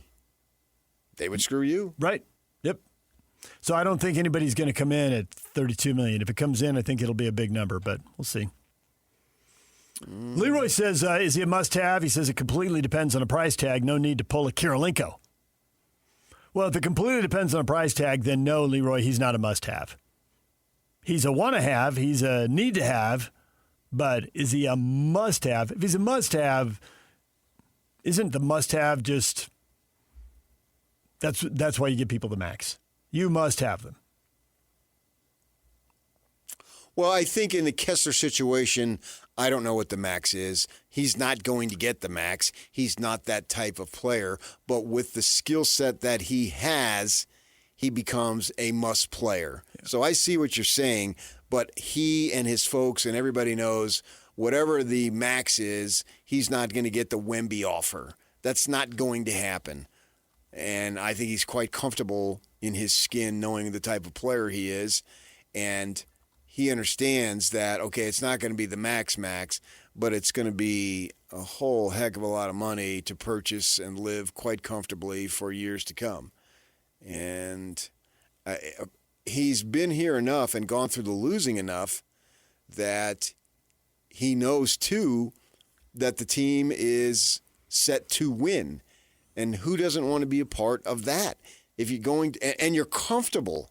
And for a lot of folks here around the world, I would imagine, but certainly in my realm, they're comfortable where they are. A friend of mine is from Colorado, right? Lives over here. And he says, we're out to eat the other night. He says, I'd really like to go back to Colorado. And his wife, who's not from Colorado, doesn't say anything, just starts moving her head horizontally. No, I don't want to do that. Right. Yeah. I'm comfortable here. Yeah. So there's the comfortability factor for average folks like me. That's important. But I also think it's important for everyone. And so if he's comfortable here and he's got his routine and he's got his house or wherever he lives, whatever, and he's got just the way of life that he lives, that matters to him. If it matters to us, why wouldn't it matter to him? Obviously, he can go, if he signs with the Lakers, whatever form of real estate in the finest neighborhoods, he's going to be able to afford. But if he doesn't want to go through all that, I get it. And plus, too, the team is on the verge of winning, and he wants to be a part of that. Moving takes a lot of energy. Yeah. And then you got to rebuild all the relationships, teammates, coaches, on down the line. Yeah. But if somebody's going to pay you, 25, 30% more. I have to make a business decision. There you go. Both of us made business decisions. We moved to a state that if you would have told me at any point in my life I would be living in this state, I would have said, that's not a possibility. But I had sent out resumes virtually to every state and city newspapers in the West. And whoever called. And I had one in San Diego, I had one in Tucson, and I had one in Salt Lake. And obviously I took the one. Here you are. Yeah. So you make that move. Yep. It was the best business decision, and I was in Los Angeles, and I wasn't going to be able to afford a place to live in the manner that I wanted. I was priced out. Yep. A common story. Yeah. That's why there were so many Dodger fans at that game in Sacramento. Tons of people from L.A. and San Francisco flood those real estate prices. Happens all the time. But NBA money, you can afford all that kind of stuff, so that's not as big a deal. If he got the max right now, his salary next year would jump to $42 million, and he could have a 4-year deal that averages about $44.5. So he doesn't seem to be that type of player, but I think he's comfortable with that. Yeah, nor do I think he's going to get that kind of offer. I'm going to be surprised if it's a $40 million. There's been plenty of speculation about them wanting $30 to $35 million. I don't see why anyone bothered to come in with 30 because the Jazz will match it. But maybe he can get a $35 million offer. Well, you can front load it and do all these other things to make it difficult on the other team. Yep. That's what we've heard over the years. I think the Jazz are in a situation where front-loading it would almost be preferable because they're not in the crunch right now. A team like Oklahoma City is in the crunch right now. So that would sting more with them. But maybe they could do it, all those poison pill deals. I don't think he's a must-have. I'd agree with that. That's a want-to-have, and like a need-to-have, but I would go love to have. Love to have. And that would be, to Steve Cleveland's point, go find somebody else. And he put Robert Williams' name out there, which, given the fact that he was in Boston when the Angels were there, connection, maybe that makes some sense. He's a rebounder. Right, exactly. Look at the numbers. And they need someone who's defensive-minded, will challenge some shots, and will grab some boards. Mm-hmm. Nurkic is a guy, if you need to spread the floor, you can put him out there. He can go do his thing at the top of the key and open up space for everybody else to drive. So that kind of complement. You're not going to have a complete player at center because those people are, A, rare, and B, super expensive, and C, not available. So you got to ham and egg it with a couple. Yeah, even the Joker is defensively, he's big, but he's not. It's not like he's getting off the ground and blocking a lot of shots. Is he a traditional center? No. He is not. There is not one. There's not one in the game. Yeah, you're right. Wemby isn't traditional either. Nobody's going down and shooting Kareem skyhook on the low post. And if they are, they're one-dimensional. They have a particular skill, to quote Liam Neeson, but they don't have the complete game at that position. Center is a position where there's a lot of ham and egging going on in the league. Someone's pretty good offensively, but they're not good defensively, or someone's pretty good defensively, and they're not very good offensively. Right. And with the Jazz signing Nurkic, and back to your point about comfortability and all that, he's been here. They're comfortable with him. Nurkic? He's comfortable with them. Yeah. Oh, Nurkic seems to be totally comfortable. Right. Plus, he's a foreign guy, and he's been be moving around the league, and he's he don't halfway want to around the league anymore. And he's halfway around the world, Yeah. and it's like, this is good enough. And this is good enough. I'm good to go. Which means the starter they're going to get, whether it's Kessler or somebody else, should be a defensive-minded guy. So based on what they have to match up with or what they have to attack, Will Hardy has options for what kind of lineup he even runs out there. irregardless of Nurkic, it's what the starting five is composed of. No, that's another, yes. Right. Yes, in the Jazz particular case, better to have the offensive guy coming off the bench and the defensive guy in the starting lineup. He's an excellent fit, speaking of Kessler, for what they need. Mm-hmm. But if it comes to it, so be it. You can get somebody else, so it's not a hopeless him or else situation. Right. Which is why and that's their leverage. It's a want to have or a love to have, but it's not a must have. Mm-hmm. But I would be disappointed if he's not here.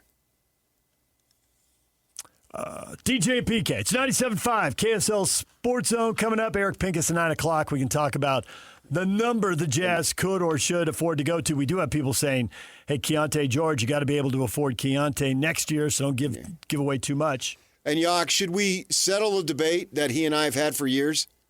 Should we bring in a Heisman Trophy winner to settle it? Sure. Which Heisman Trophy winner? Well, we'll find out on the other side, right here on 97.5, the KSL Sports Zone. 3, 2, 1. This is Scotty G and Coach Tim LeComb. Joining us now, it is Kurt Heelan, NBC Sports Pro Basketball Talk.com. You mentioned Walker Kessler, and what do you make of that? What do you read between the lines, I guess?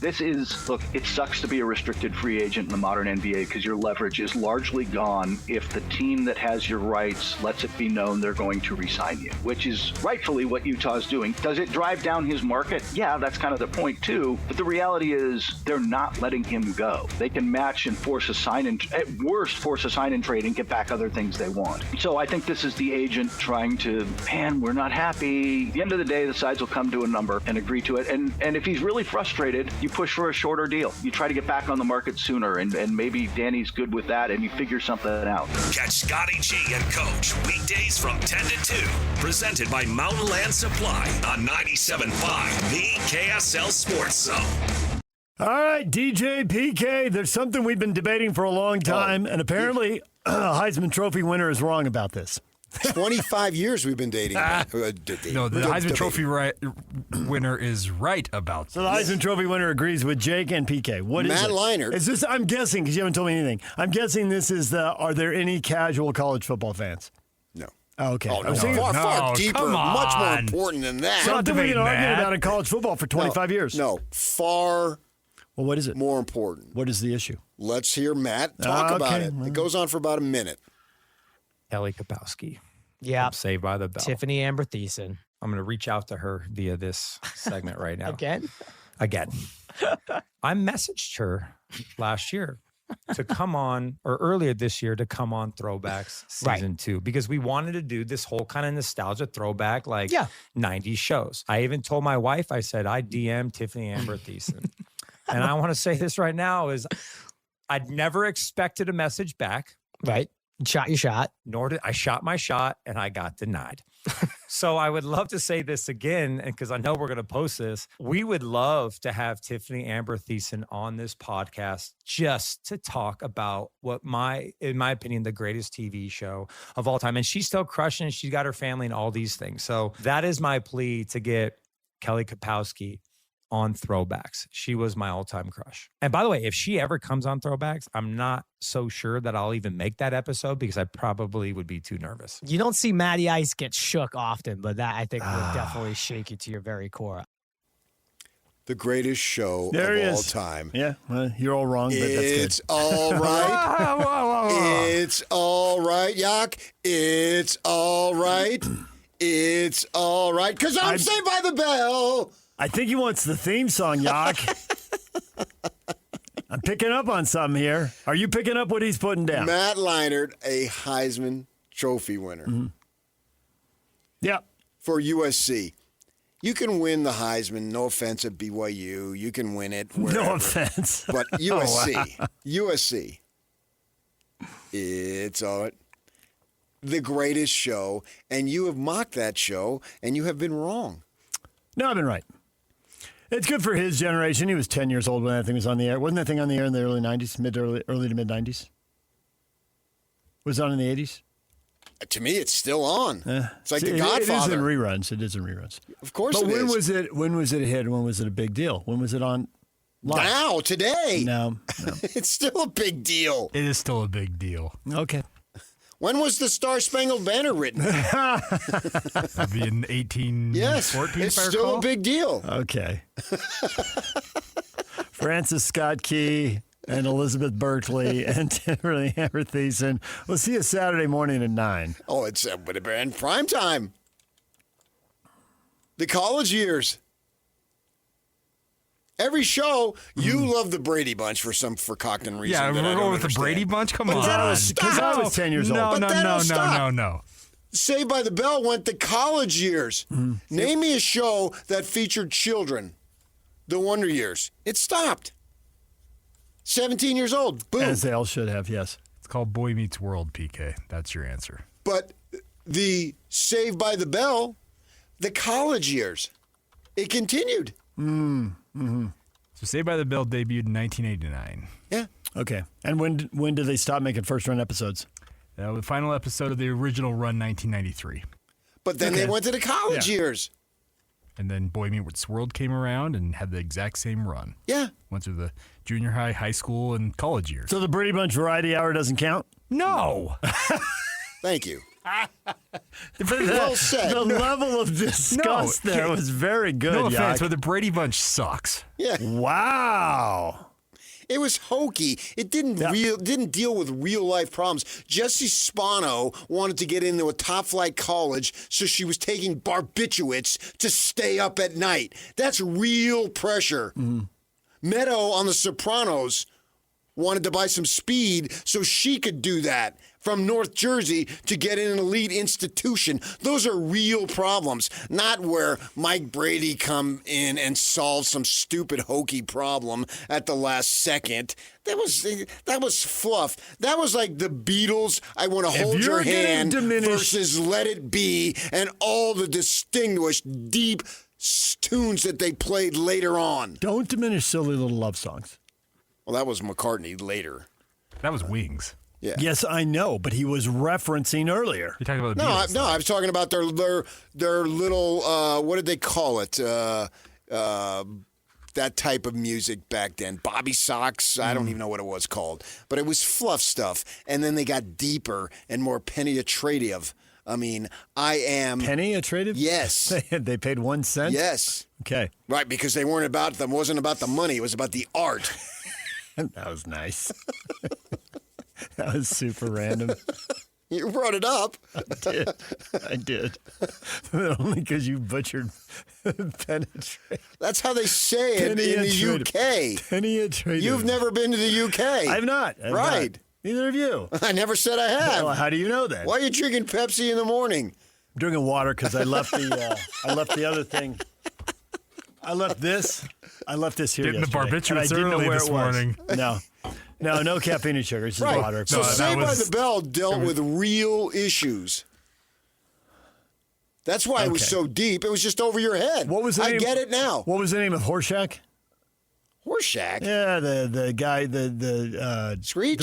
Screech, yeah, Screech Horseshack. They just ripped that character off. It's the same thing. Don't rip off. You're full of Horseshack. Exactly. Well, that's also true, but it has nothing to do with this discussion.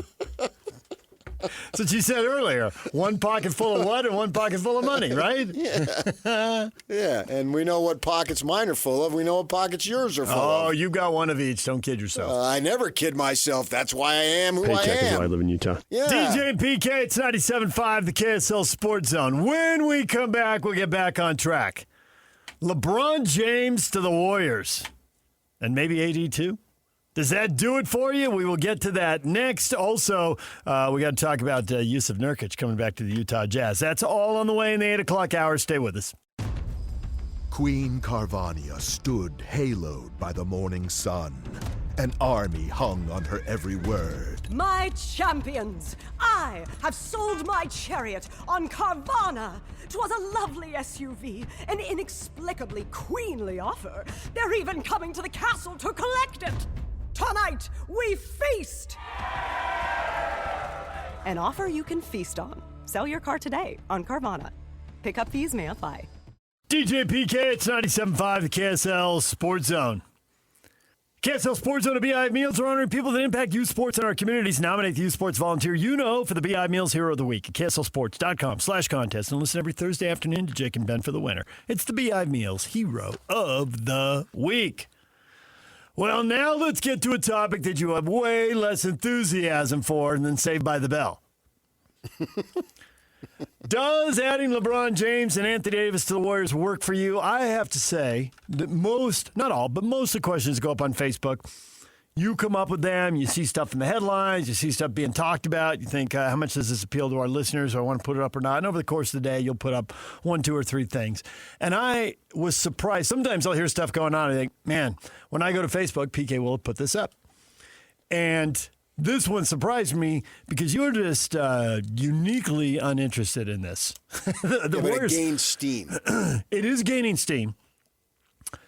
It's been out there. It's a real possibility. Other stuff could still happen. But like you said, it's gaining steam. And it seems like a real possibility here. And maybe it was helped along by the fact that Detroit went to Reeves and said, hey, here's a pile of cash. And the Lakers matched it. And now they have less money for LeBron. And it is basketball royalty. Yes, and I think the celebrity of it all. Well, 2 things makes it. But it's work. more than celebrity. It's royalty. It is royalty. You're right. I mean, they've got championships. I mean, Draymond Green is a celebrity, but he's not royalty. Right, and LeBron and Steph are royalty. They're both sitting on 4 championships. They teamed up at the Olympics to win a dramatic gold medal game. Last time around, yeah. Without those two, could have easily been lost. I mean, Steph went nuts shooting the ball in the fourth quarter. Absolutely. Yeah, they were very close to losing watching that game. Yeah. Middle of the day. It was a great game. Very competitive. Yeah. So you're right. They are royalty. They went head-to-head in the finals 4 years in a row. And now they could join forces with other names that would have been a really good team 10 years ago. Anthony Davis, Jimmy Butler, Draymond Green. Now, we'll see if they can get them all on the roster. It seems like if they get it, it seems like it'll be AD or Jimmy Butler. Not exactly sure how they could accomplish both those things. Right. So does it work for you? That is the question. Scott, yes, I'm always up for a good comedy. Jeff, old Steph, old LeBron, AD's always hurt. Mr. Triple Single. Yeah, go for it, guys. A little bit of sarcasm right there. Eric, well, they can do it if they change the name to the Geriatric Warders. See what he did there? Mm-hmm. Clever? Mm-hmm. Yeah, I got it. Matt says AD will suddenly be able to play 82 games. No, it's him being available for the postseason. Right. Yeah. Porzingis is the other guy we should mention in here because they just signed him. None of those guys will play 82. Porzingis has been in the league 11 years. He only played 10 seasons. He missed all of 1 year. In the 10 years he played, he averages 53 games a season, and he hasn't gotten to the average the last 2 years. No, it's the postseason. Right. It's all about trying to get him healthy for the playoffs and win enough games along the way to get in, to be there. Yeah, that's the point. And they wouldn't care what the seed was. Just take 8 and play OKC or San Antonio right away and see if you can beat them. There's no point in sticking around here 2 extra weeks if we don't have to. Can we beat these guys or not? Yeah, it would be an all or nothing proposition. They're not building anything. It's not like the Jazz. If the Jazz somehow went to the Western Conference Final, they're building. Yeah. Oh, we'd be off the charts excited. Yeah, and if they lost, it would be like a big so what. We'll come back next year. We'll be and logic would dictate that they would be better. That's what I'm thinking. I want them to make a significant step this year, get in the postseason, see what happens, and then lick your chops, go to work, and come back for the 27-28 season and see where you're at there. That's my idea of progression for this group for this next season. Have a really good regular season, go in, see what you can do, and then build from there. Whereas that Warrior rendition would be absolutely all or nothing, now or bust. 60 games for LeBron last year, only 43 for Steph Curry. So I wouldn't expect a whole lot more. We were talking yesterday about teams that could play on Christmas Day, and the Warriors with those names, but you got to wonder how many of them would be able to play on Christmas Day. Be a little bit of a risk for a network to throw them out there and then not end up with LeBron or Steph in uniform. Yeah, but I think it's more of a risk, but everything is a risk in the NBA in a regular season. Yeah. It's the blessing and curse of the NBA. The blessing is the playoff. The curse is the regular season. And the playoffs just lived up to it. As they usually do, at least for me. Yeah. Well, that Thunder Spurs series was awesome. And obviously the Knicks run, whether people loved it or hated it, based on whether you love or hate New York, it captivated people. But the games, captivated. Man. And the games were good. The comebacks and the dramatic finishes. Yeah. Right. Even the 4-0 sweep was good of Cleveland. Because they had the big comeback. Yes. And also because it's the Knicks and they're led by a guy who would walk down the street and nobody would think twice about him being an NBA superstar. And that's usually not the case. It's usually, that guy's a basketball player. Sure he is, of course. But not with Brunson. That's what makes it so cool. He's your neighbor. And to be able to see what he can do and has done. Kevin says, why not load up that team with more egos that want the ball? There's a lot of negative things to say about that team. And we got people taking shots and there's more shots to share. But I don't view that as a team with massive egos. I mean, LeBron, at this point, is clearly just took the third role on the Lakers for a while, and then because of injuries, stepped up and became the big dog again, and it went pretty well. Yeah. And Steph Curry deferred to Durant and won 2 championships. If it went pretty well, then why isn't he going back? Because he's in his 40s, and they're building for the future, and he has no future. Oh, I think a franchise like the Lakers is a win-now mode always. Oh, the other reason not to go back is money.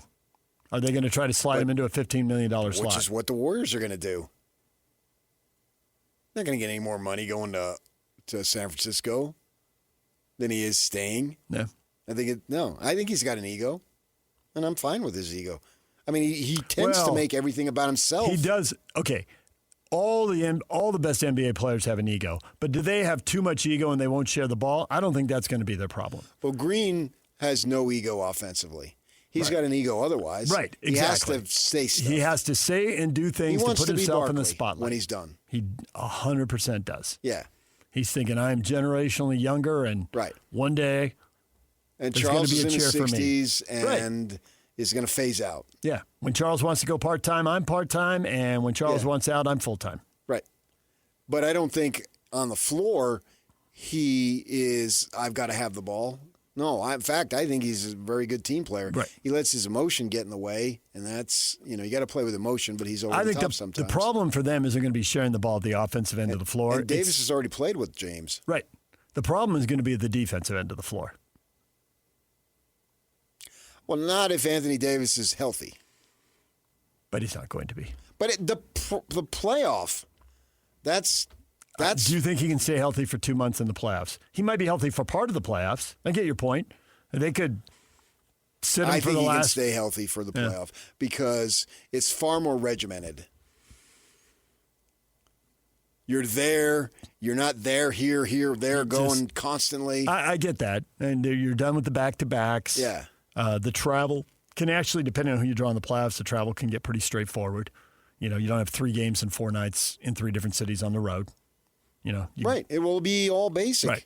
And the other team will be on the same schedule. AG just steps wrong, and then he's out. Yeah, but I think he can do it for the postseason. I think he can do it for the playoff. Yeah, I do. And you're big on history. Well, he's done it for the playoff. He did do it one time, but other years he's not done it. So the history can be whatever you want it to be, whatever argument you're making. Right. As normally is the case with numbers. Sam says we can't talk about it until it happens. Oh, that's ridiculous. Not true, Sam. We're talking about it right now. No lightning is striking us. Yay for us. It's conceivable. Or do they just get LeBron? That's a story unto itself. That's a huge story. LeBron, Steph, Draymond, and Porzingis. That's a story. Yeah. And they got the kid out of Michigan who's 23, 24 years old. Really? He's a plug-and-play kid. If they get LeBron, all it comes down to is, do they hold on to Butler and hope he's healthy halfway through the season, coming back from his injury? Well, he's or another they trade him for AD, and then they hope. Lately. Yeah, yes. Again, an older guy. And he's missing games. He played 38 games and got hurt last year. You're not going to build for the future when you have the aging franchise player. It never is. And that's Steph Curry is the aging franchise player. Literally the franchise. Like with the Lakers, you've had renditions of the franchise player with Kobe being the latest, or I guess LeBron is the latest. So you can't build for the future. So in my mind, the point I'm making is they're up against it. Yes. And this is a last chance, desperate effort. If it doesn't work, well, doing what you're going to do over here isn't going to work either. So it works for me because it'll be entertaining and I'll watch it. I don't think, to your point, that the Warriors can build something that can beat the Spurs and then beat the Thunder. I don't think they can beat either one of them, let alone both of them. So do something that's entertaining that I want to watch. Well, this will be entertaining. I want to watch this. I think it has a chance. Oh, then that's good enough. That makes you want to watch, even if you don't believe it's going to happen. Well, I'll watch LeBron play if he's playing for the Chinese team or Chinese league. Yeah.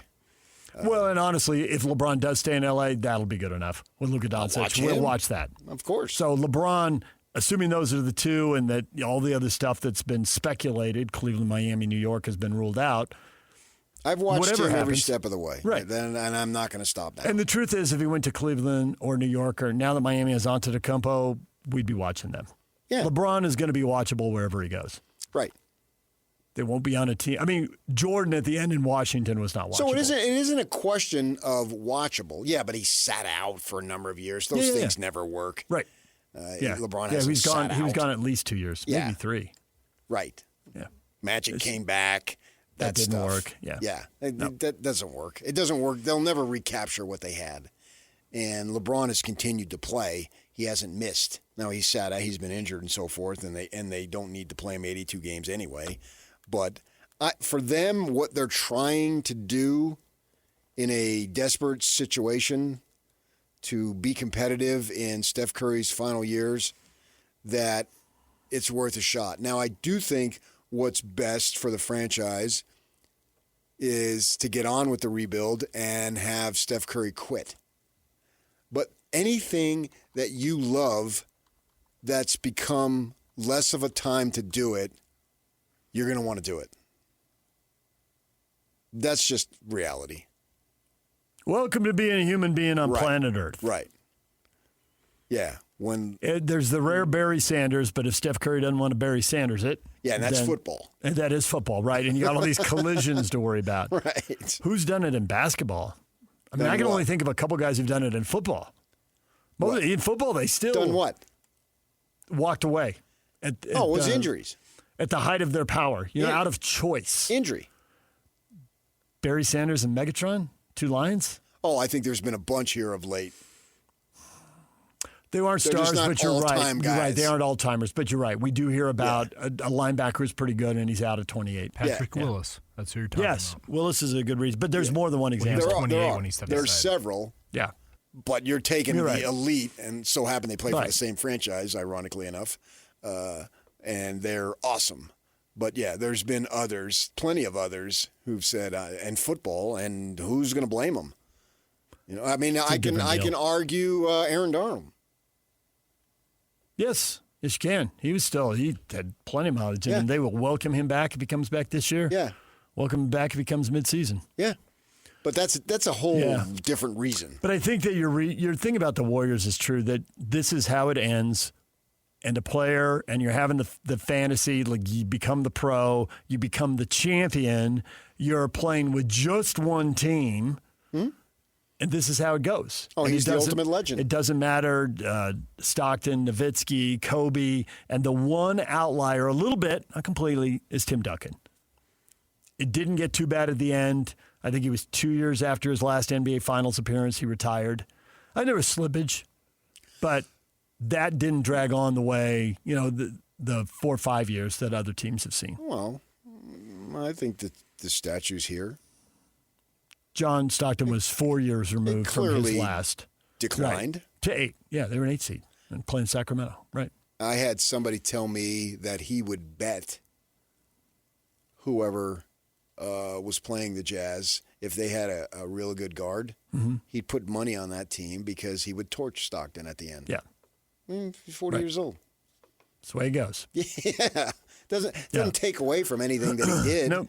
And Curry is Montana and Willie Mays in the Bay Area. Oh, yeah. Yeah. Yeah. And those two both went to the bitter end. Yeah. Well, Mays definitely went to the bitter end, and he had to leave, and Montana had to leave. He was still story. Pretty good. Well, Mays. Oh, he was bitter, and he's bitter to this day. Oh, no, the bitter part. I was talking about the play on the field. The play on the field was okay, but it wasn't good enough. It wasn't Super Bowl champion. It wasn't better than Steve Young. It was, and he's resented that. To this day. Yeah, it was. Right. But he got the Chiefs to the AFC title game. Good for him. But that's. But it's not the Super Bowl, which was his standard. And Curry. He's trying to do that same thing. He's trying for one last gas. Yep. When the reality is, it would be better if he stepped aside.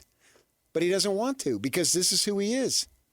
And unless he wants to do broadcasting or be a coach, then he'll just drift off to the side and nobody will hear from him, which I think is actually pretty good. Hitting the threes and the hair in the whole arena erupt, though. Yeah, and he'll turn to golf and do probably philanthropic work. Yeah. And continue his family and a pretty good life.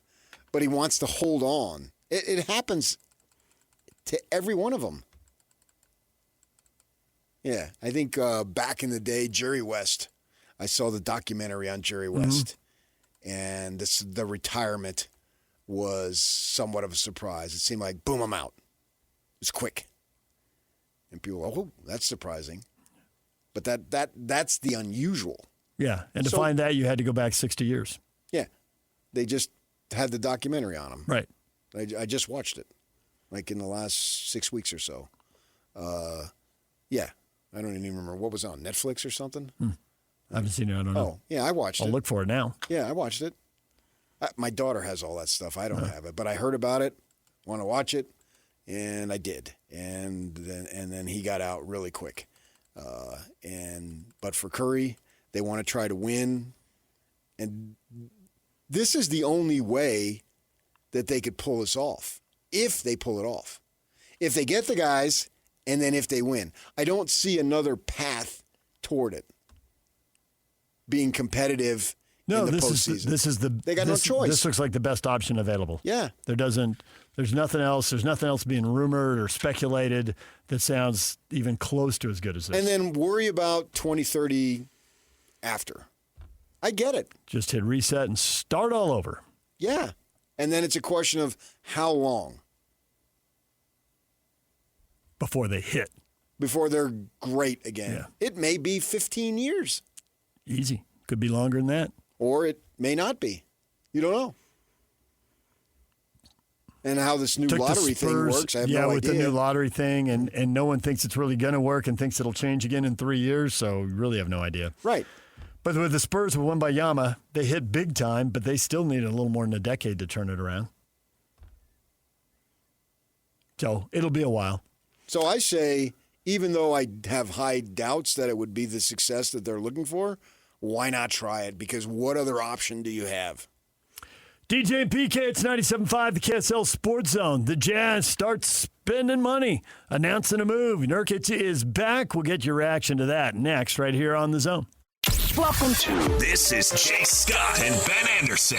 Covers Kansas for the Kansas City Star. Shreyas Laddha, Jazz making the number 2 pick and drafting Darren Peterson. As somebody who's known him for a couple of years, tell us a little bit about what he's all about. Darren's a little bit of a quieter guy. You're seeing a little more of his personality, his happy-go-luckiness in the last few days, especially with the draft. He's well-liked by his teammates. He has incredible work ethic, big Kobe guy, big movie guy, loves watching movies. Just a guy that I think, on and off the court, the fan base in Utah is going to like quite a bit. Honestly, I think really good basketball fit, but also just good market fit. I think Darren needs to be at a place where the focus should be solely on basketball and not everything else that I kind of think surrounded his long season at Kansas.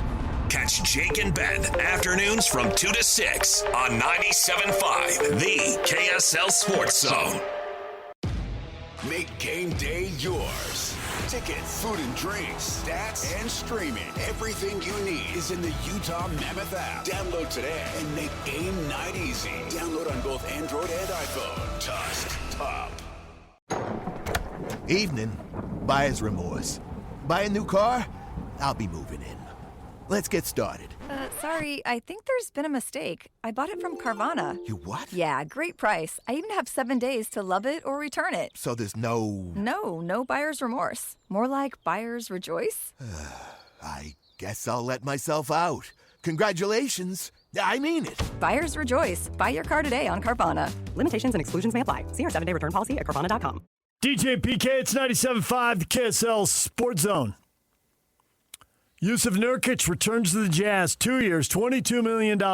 Everybody happy to have him back. Scott, that is a great move. He's one of the best backup centers in the league. Scott, absolutely. Doug, yep. Ben, let him run the second unit. A lot of unity in the community, PK. All you got to do in this community to be loved is say, I love it here. See? And they still worry about that stuff. And Nurkic has done all that. Is he a player that could help you win? I don't know.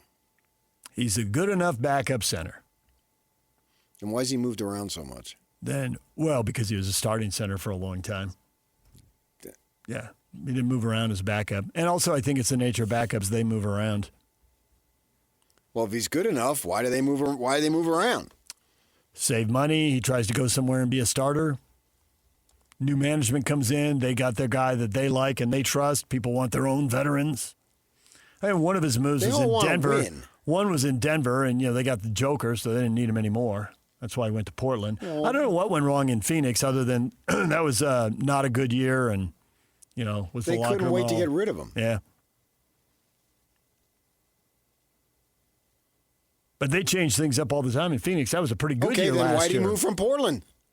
Why did he move from Portland to Phoenix? Because he was a starter in Portland, and he went to he was not good enough to be a starter anymore. Then why didn't they move him just to backup? Why does he have to be a starter? Because they were paying him starter money, and you don't usually get to cut a guy's pay. Well, then why would Phoenix acquire him if he was getting starter money? Because they were wrong, and they had a bad team. Then why did Charlotte acquire him?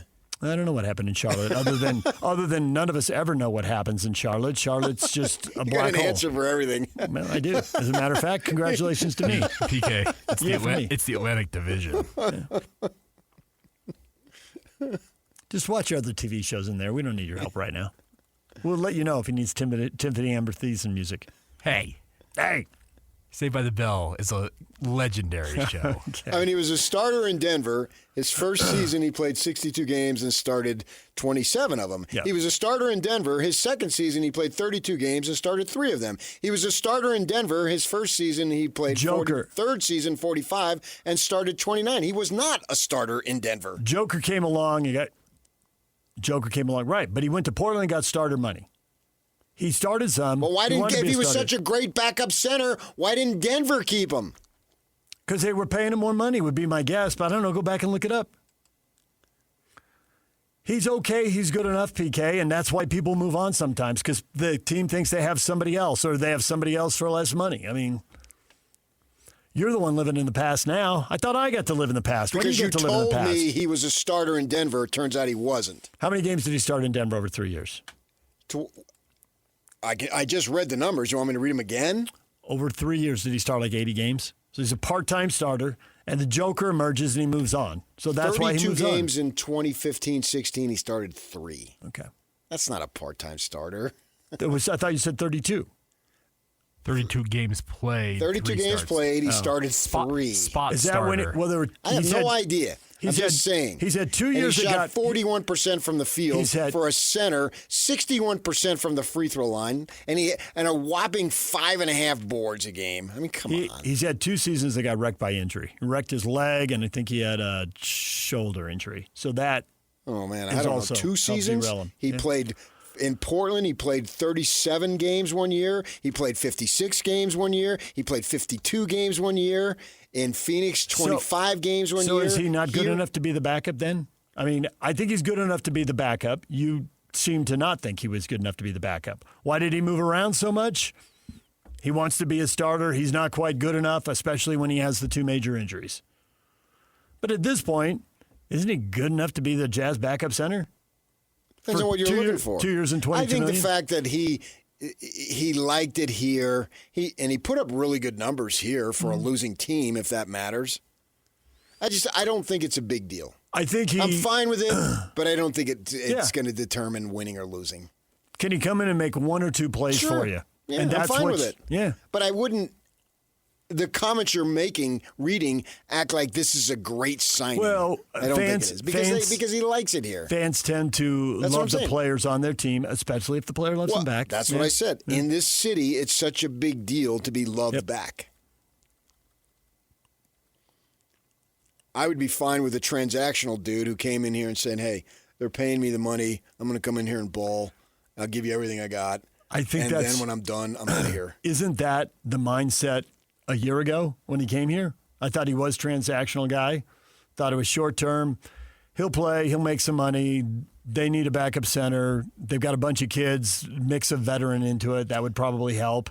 And it clicked, and everybody liked it. And so run it back. There's no better options out there. I don't know about that. I'd agree with that, but there aren't any But I haven't obviously investigated. better options. I'll go with that. Right. I'm fine with it. I just don't think it's a big deal. If he would have left, I wouldn't have batted an eye. I wouldn't have. Wow, that's a crushing blow. Now Kessler leaves, I'll be bothered by it. Yep. Although, if it's for a lot of money and they get somebody who's... I'll still be bothered by it. I don't care about the money. I don't pay the money. The money is irrelevant to me. I want to see the team win. I'm a fan, not because of money. But you know the teams have made decisions on players because of money. And I'll be disappointed. Right. It won't be because, the money. No, I'm not going to view you're the money guy. I never got into sports from the business angle. I didn't go to MIT. I don't care about the business angle, but I understand it's important and they have to worry about that and they got capologists and all that, but I don't know who they are. We're going to have a capologist on that you found in your phone yesterday as we struggled with his name, Eric Pincus. He'll join us at 9 o'clock. Yeah, all that stuff is important, but not to me. If Kessler leaves, you'll be bothered. They invested in him. I'll be disappointed. And then he's gone before they found out how good could he really be. He should have a couple more years of getting better. Especially in the situation where he can really flourish. He's a double-double guy who's good at blocking shots, and there aren't a lot of those guys out there. If he averaged double-double for the Jazz in this next season, They're winning 50 games. None of that would surprise me. If he averages a double-double and they win 50 games, I'm not Which surprised. is why I want him to come back. Yep. Nurkic, come back, fine. Nurkic, don't come back, fine. You can find another backup center. The best thing about it from a basketball perspective is that Kessler is more of a defensive force and less of an offensive factor. So I think the backup should be the flip of that. And then I agree with what you said earlier. Not only do they need someone offensive-minded to sub in case Will needs to play differently, match up, or whatever, but also because there are so many guys who can score on this team, what's the point of putting out an offensive-minded center with all these other guys? There's just not enough shots. Kessler complements them. Defensively, he should help, and he doesn't have to get a lot of shots, but you can throw him the ball, alley-oops, whatever, offensive rebounds, putbacks, and he can get you 10, 11, 12 points a game. He did it 2 years ago when he was not perfectly healthy, because apparently this shoulder was bugging him for a long time, but he was healthy enough to play most of the season. He only played 5 games, I think, last year, and he's Right. 14-10. Yeah. So I'm actually expecting him to be more of an offensive player beyond dunks. He's not Gobert here. He's much better offensively than Gobert. Agreed. Much better catching the ball. A lot less frustration with him dropping the thing. And I think he's got better post moves. And I think he's stronger. He can get through a little bit of He traffic. won't be knocked off balance as easily. With Gobert, you really needed to throw the ball up by the rim and let him go get it and dunk it. Right, and he was great And at if that. you threw he's him the an excellent ball, defensive player. Yeah, if you threw him the ball 5 feet from the hoop, it started getting dicey. Even if there was he a couldn't do anything with it. pretty clear path. Yeah. Oh, once he put the ball on the floor, There was trouble. forget it. Yep. And he was probably going to fall and look awkward. I also think that, though, and I disagree with you to an extent, I'd rather have 2 defensive centers.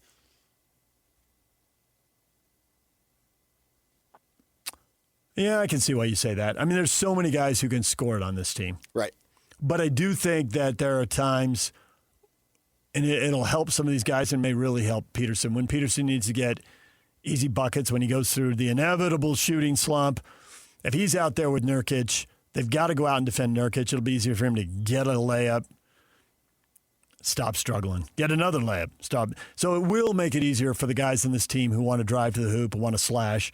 It'll make it easier for them to play a few minutes with Nurkic. The good thing about Nurkic is he's got a huge body. He is a big human being. And just going out on the floor, he should be able to get 7-8 boards just by checking into the game. Yeah, I can see your logic on that. Assuming he gets enough minutes, which I think he will, because Kessler's never played more than 30.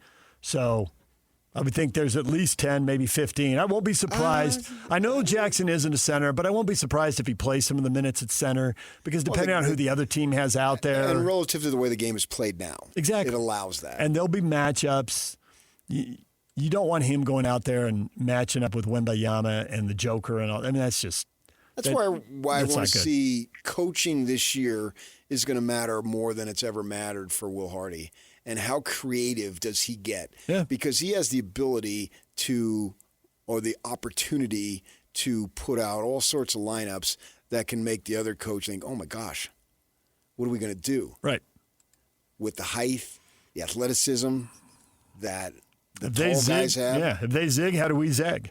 Yeah. Either match up with them and beat them at their own game, or Which go I a don't think different. they can do. Or go a different way and make them match up to us. If they went with Jackson at the 5, Markkanen, Bailey, George, and Peterson, obviously, every single one of those positions, with the exception of George, are pretty tall for their positions, but they're also extremely gifted. Each of those guys can pass it and can shoot it and can dribble it. And yeah. How are you going to defend them? Right. And that might be a lineup that they try for a while and just throw it out there and see. I think you have to. See, hey, can we outscore people? Yeah, people will score, but we're going to be scoring at such a clip it doesn't matter. And I think we'll see all these things. I think there'll be a lot of experimentation. Isn't that lineup the most enticing the Jazz have ever had in its history? If you're since they've been in Utah? offensive-minded, which most fans are, yes, it's very enticing. They have never had this kind of positional size where they are so likely to be so much bigger than the other team. And they all can move. And they're still skilled. Highly.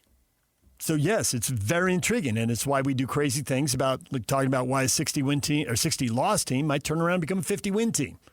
First off, that was a fraudulent 60 losses in the first place. It was probably really a 45 or 50-loss team if they'd really gone for it. And now they've added Jackson. And Peterson. So they had Jackson for a couple games last year. They had Kessler for 5, and they had Peterson for 0. So this is 3 players that we all have high expectations for. In the case of Jackson, he's very proven. And they only played 7 games out of a possible 246. Holy cow. Huge upgrade. And it's not just us. And we have Brendan Haywood on, and he's the Jazz are coming. And you can flip on random podcasts, and random national media members are like, they're going to take a step forward. The question is, go ahead. How far? Some people are saying far. 50 wins in top 6. The people who are less optimistic are still saying 500 play-in tournament. That seems to be the floor I got more for than expectations. that. But see, I don't have to worry about a disappointment. I think fans and management would never want to put a number on it because then you hold them to it, and they never want to do that. And fans have the defense mechanism, so I'm not hurt. I don't care. I will not be hurt. Yeah. There's never been a pro team in my life that I was hurt by when they lose, ever. And I'm certainly not going to be here. But I am jacked about their expectation of winning at an extremely high level because I think it's realistic. I think 50 absolutely is in question or in play. In play, thank you. Yes. Yeah, I believe that. I do too. I think it'd be one of the better teams in the West. And I like the depth. Some of the guys that they had to sit, hide, stash, minimize last year are going to be playing smaller roles, but we saw them pretty good in a bigger role. I don't see why they can't execute these smaller roles. I agree 100%. You know, and we were talking about that yesterday. I know. And Sensabaugh would get buried at times, and defensively wasn't there at times. He's going to be unnoticed now more than ever. Dude, look at all these players. You got to bring it if you're going to get out on the court. So I expect a little more from him. But there are going to be days he's going to be in the rotation because there are going to be days guys miss games. And I still believe, and you do too, and Yak does if he's not watching Saved by the Bell, that Sensabaugh is going to get hot, and we are all going to stand there and just like, here he goes, heat check, bang. Mike Breen, everybody will be Mike Breening it in their man cave, wherever they're watching. Okay. But he's no longer expected to be the 4th or 5th or 6th and I best think scorer. Nurkic can do that too. He'll have his moments. I think he will. Yeah. Yes. So. And I'm even willing to throw in Filipowski in that. Yes, I can see why. Collier will have his moments, but we're talking about scoring, and I don't see him as a big scorer, but I see him Collier is a guy being able to play a role. Collier is a guy who fits Change of pace, dude. Yeah, and he fits really well with Nurkic. You need something to mix it up. They can't stay in front of him, and then if Nurkic comes out and sets a screen and the other team has to switch, it is instantly chaos for the other team on defense. So and Nurkic is a good enough offensive player to do damage. I'm fine with the signing. I want to make sure that. But if they didn't re-sign him, I would have been fine. They could have found another backup center. Yeah. All right, DJ and PK. It's 97.5, the KSL Sports Zone. Stay with us. Coming up, Eric Pincus, top of the hour. More on the Jazz, moves they can make. Brandon Huffman, national recruiting analyst for On3.com and Rivals. We're hearing these guys with the Utes and the Cougars coming on board. What does he think of them? We'll talk with him at 9:30. Stay with us. The Utah Jazz select Darren Peterson. The Utah Jazz have found their future face of the franchise as Darren Peterson is on his way to Salt Lake City. The BYU at Kansas game, he had 18 points in the first half. He was 6 of 8, had 3 steals. There was no question who the best player on the floor was. Winning basketball is back in Utah, and the KSL Sports Zone will be with the New Look Jazz every step of the way. Your exclusive home of Utah Jazz basketball is right here on 97.5, the KSL Sports Zone. DJ and PK, it's time to give away tickets to the Front Row Card Show this weekend at the Hyatt Regency in Salt Lake City. You get more info at frontrowcardshow.com. If you're a collector, this is a big deal. Caller 12 right now, 801-575-ZONE. 801-575-ZONE. You get a pair of tickets. You can go down to the Front Row Card Show this weekend at the Hyatt Regency in Salt Lake If you are City. a slab collector, this is the place to go get them. If you're a what? Yeah. Slabs is what I call them. Oh, yeah, don't slabs. you know that? I didn't think he said slabs. I got it. Jake Fisher, NBA insider. Walker Kessler has meetings scheduled with 3 teams starting at 4 o'clock Mountain Daylight Time at the Los Angeles offices of his CAA representatives. He's going to come away with a $35 million offer, isn't he? Oh, man. You think he's going to come away with more than that? Well, you're talking about annually. I am. So that would be 35 times 4. $140 million. Kessler's wife is not going to have to work. Well, that's already been determined, but unless she wants to. Right. No. Have to was the key in there. Yes. Wow. As a result, Kessler has repeatedly emerged as one of the Lakers' most talked about off-season targets. I expect the number's going to go because what's the point of going to doing this meeting when you know the Jazz have already offered him $28 million? And then it seems like, well, why would you go to this meeting and offer him 30 or 32? It seems obvious the Jazz would match that. Well, so I think somebody, so, but it could be a more pronounced role. You can display your offensive skills. That's all true, and all of that will get you are just everything boils down to money with you. All of that will get discussed, but if somebody really wants him, they'll offer him $35 million, and then it'll be up to the Jazz to match it, unless the number's bigger than that. But you have to investigate the situation. This is not just a complete dollars and cents. Here you go, Walker. Because if that's it, then you're just going whoever offers him the most money. That's who he's going to sign with. Because that's whose offer sheet he'll sign. But the Jazz have the right to match, so all the other stuff could be great.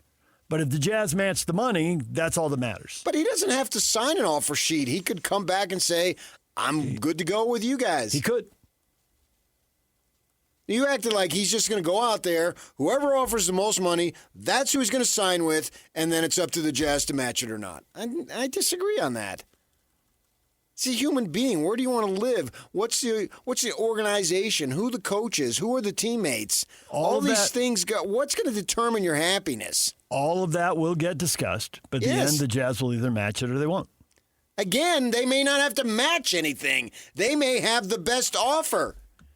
Do you really think that why would those teams go to the meeting if they know what the Jazz offer is, if they aren't going to beat that offer? Who's to say that was the Jazz offer then? That might not be the Jazz offer tomorrow.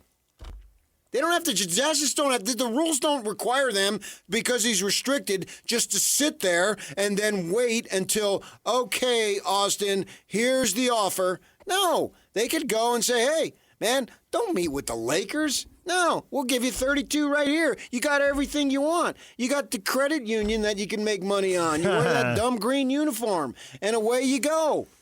And he may say, great, I love it here. I've already said I love it here. We're good to go. Kumbaya. Hey, let's have a press conference. If you wanted to do that, there wouldn't be meetings today, though. But you have to see what the story is. And you will listen to the story. You can't tell the story over the phone. You have to see it. You can tell the money over the phone, but you have to see what's the story, what's the situation. You ever walk in a room and the vibe's all wrong? Every morning when I come in here, when you're here. You're from Jersey. You're supposed to be tougher. Vibes don't matter. And you 30 seconds later, I turn the vibes in favor of me. Bounce off of you. Guy once told me that we worked for, that we negotiated with, you're the meal ticket. And I said, yeah. Yeah, baby. But the great thing about it is I'm humble about it, and I don't run it out there. I play the secondary role. Except I'm on the Magic radio. Johnson. You're Abdul-Jabbar. Well, that's pretty humble of you. Yes. I make sure your happiness is always first and foremost. Then why were you cherry picking those stats on Nurkic when you had him up and I didn't? Just to bug you. You go into the past, which you hate, Sometimes looking at numbers, which you hate, and lying. Because I have to torture you. That part is true. Now we're getting to the truth of the matter right there. And I have to have a measure of enjoyment too. Not much, but some. All right, when we come back, Eric Pincus will run all this by him, see how he thinks this is going to break with Walker Kessler and where the Jazz could go if the number gets too big. And how would you define too big a number for Walker Kessler? We'll get to that next. Stay with us. Queen Carvania stood haloed by the morning sun. An army hung on her every word. My champions, I have sold my chariot on Carvana. 'Twas a lovely SUV, an inexplicably queenly offer. They're even coming to the castle to collect it. Tonight, we feast. An offer you can feast on. Sell your car today on Carvana. Pickup fees may apply. DJ PK, it is time now to talk with Eric Pincus, national NBA writer for Bleacher Report. Eric, good morning. Welcome back to the show. Good morning. Thanks for having me. For people who don't know, Eric, you made your name as a writer for multiple reasons, but one of the big one was understanding the salary cap and understanding the finances and using that to help predict what teams were going to do and needed to do. And do you know who's sitting in that spot right now? Well, with the second apron, I guess a lot of teams are. But the Utah Jazz are for sure. And we were curious what you thought of the Jazz offer to Kessler and what you thought of Kessler's meetings with apparently 3 teams, The Athletic reporting that, Tony Jones. Where do you think the line for the bidding will go for Kessler and how long the Jazz should stay in it? That's a lot all at once. Jump in wherever you'd like. Well, I mean, to go backwards, like how long is an interesting question because he's restricted. And the reality is restricted players have a tough go. It is the toughest spot to be in as a player. So the team has the leverage to wait all the way until about October, technically. So time frame, it doesn't have to be a rush. I'm not saying it should go to October, but that's what we saw with guys like Jonathan Kuminga and Quentin Grimes and some of the guys last year who were restricted. So it's not abnormal for these things to wait. It's up to the agent representing Kessler to try to push it through and to try to get something going. So, and then time frame, there are very few teams that really have money, and they have money now. One of those would be the Lakers, and I think that's the obvious pursuer. When they say 3 teams, I kind of read that as the Lakers, and the Lakers. I'm not sure who the other 2 teams are. Like the Bulls traded or are trading for Nicholas Claxton. They have that spending power. The Nets could make a run. I'd have to look at what their books are going to be after some of the moves they're making, but they could theoretically make a run. And then there are some sort of upstart teams that can get to cap room, like maybe the Clippers if they trade Kawhi, or maybe the Pistons if they don't pay Jalen Duren. So there are some potential suitors, but really it's up to the Jazz and Kessler to work it out. And at least the reported number, I believe, was about $25 million starting salary. And so you figure, the max is 41. He's probably shooting for closer to anything above 30, 35 in that range. And so that's kind of at least my opinion, the range of what they're negotiating. Forget the number of years and all that is a much bigger number, over 4 or 5 years or whatever. But I'm saying, probably the negotiation is over $25 to $35 million starting salary. Okay, so that's the framework of the salaries, right? The range that you just established. How much do the Lakers then want him to be able to be in that position to offer that over 30, getting close to 35? Yeah, it's a great question. And it feels like their primary goal is to upgrade at center. That seems to be what they're trying to do now. DeAndre Ayton opted into his contract. He's got about $8 million. They'll probably, I assume, bring back Jackson Hayes. But to upgrade to Kessler, who's somebody that has been linked for at least 2 years, maybe longer, with the Lakers. There was a time where the Jazz considered trading him earlier and ultimately decided not to. And I believe the Lakers have been in on Kessler for all of that time. They want a rim protector, somebody who's got real height. How high they'll go is ultimately the question, and they could get to that if the demand was 35 or 32.5 or somewhere around there, something above 30, they could make what's called an offer sheet. And an offer sheet is, it's a contract, but it's one that the Jazz would have a day to match. And that you could sign that with the Lakers on July the 6th, and so the Jazz would have until the 7th to decide. And then you're really choosing, do you want to commit that money and keep Kessler on what would be a 4-year deal, probably starting at around 32, 35, somewhere in that range. Maybe it has a trade bonus. Maybe there's some other favorable language in it that makes it ugly. Or the alternative is if the Lakers are going to do that and you aren't going to match that, maybe you negotiate with the Lakers and do some sort of sign-in trade where they get Kessler and maybe the Jazz get something back. But, the Lakers, what that gives them is that gives them surety. They don't have to wait and wonder if the Jazz will match, but they're not going to give up a ton because if the price is too high, they'll just do the offer sheet and force Utah's hand. And then if they match, then the Lakers would just have to have a really good plan B, which I don't know if they have at this point. So do you think in the end of the day the Lakers are going to be able to pry Kessler away from the Jazz one way or another, whether it's, like you said, a sign and trade, the signing that isn't, or the offer that isn't matched? Well, it's really up to the Jazz and their their framework, their situation, their decisions. Like, do you lose this kid for nothing and let him walk, or do you get something out of this situation, or do you keep him? And the challenge is if you match an offer sheet, then he can block a trade for a period of time. And so there are some issues. There's just some issues. Like there's one other option would be what's called a qualifying offer, where let's say the Lakers Kessler doesn't sign this offer. Lakers don't give him this giant offer. He can come back for $7 million.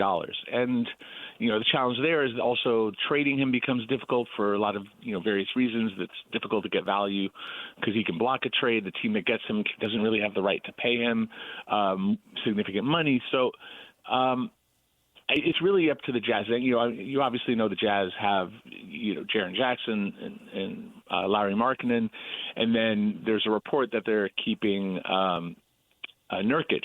So, and not to mention they have Filipowski. So, there's already a decent number of big guys and sizable, and a lot of money, not to mention that you're going to have to pay, if you're the Jazz, Keontae George, probably an extension this summer. And if you don't pay him an extension this summer, I'd be surprised. But if they don't, then they're going to have to pay him next year. So it's not necessarily Kessler's number this year as much as it is like how much do they really have an appetite to carry in salary with Keontae at a big number, Jaren Jackson Jr., Markkanen. You got Nurkic. At some point it feels like Kessler's expendable, but I don't know their final decision, and I think everyone's sort of wondering as well, probably including the Lakers. It would seem like if they decided that Kessler is a part of their future and they bring him back, then they would have in mind down the line, as you said, not necessarily for this year, but down the line, they'd have to get rid of one of the other guys, and maybe that could possibly be in their mindset that we'll hold on to this for a couple years and then move one of the higher-priced guys, which is difficult, but I think as we've seen is doable. I guess the thought being that maybe that they think that is plausible, or they just let him go. It seems like those are the options. Yeah, I mean the Jazz have control, so it's a position of strength. It's their decision, and you're absolutely right where they could say, like, let's just keep him. We'll pay whatever it ends up being. It may be very expensive, and then they have the options because we don't really know. The Jazz don't. No one really knows what this team is and what they look like and how it all fits together. You have the kid they drafted in Peterson, who's a nice, really exciting young guard. Does that backcourt with those big guys, including Kessler, jump the team forward from being like, and obviously they were lousy this last year, but it kind of seemed intentionally lousy. Right. So, this team could jump not just to play-in, but even to playoffs. We don't know how good Minnesota's going to be.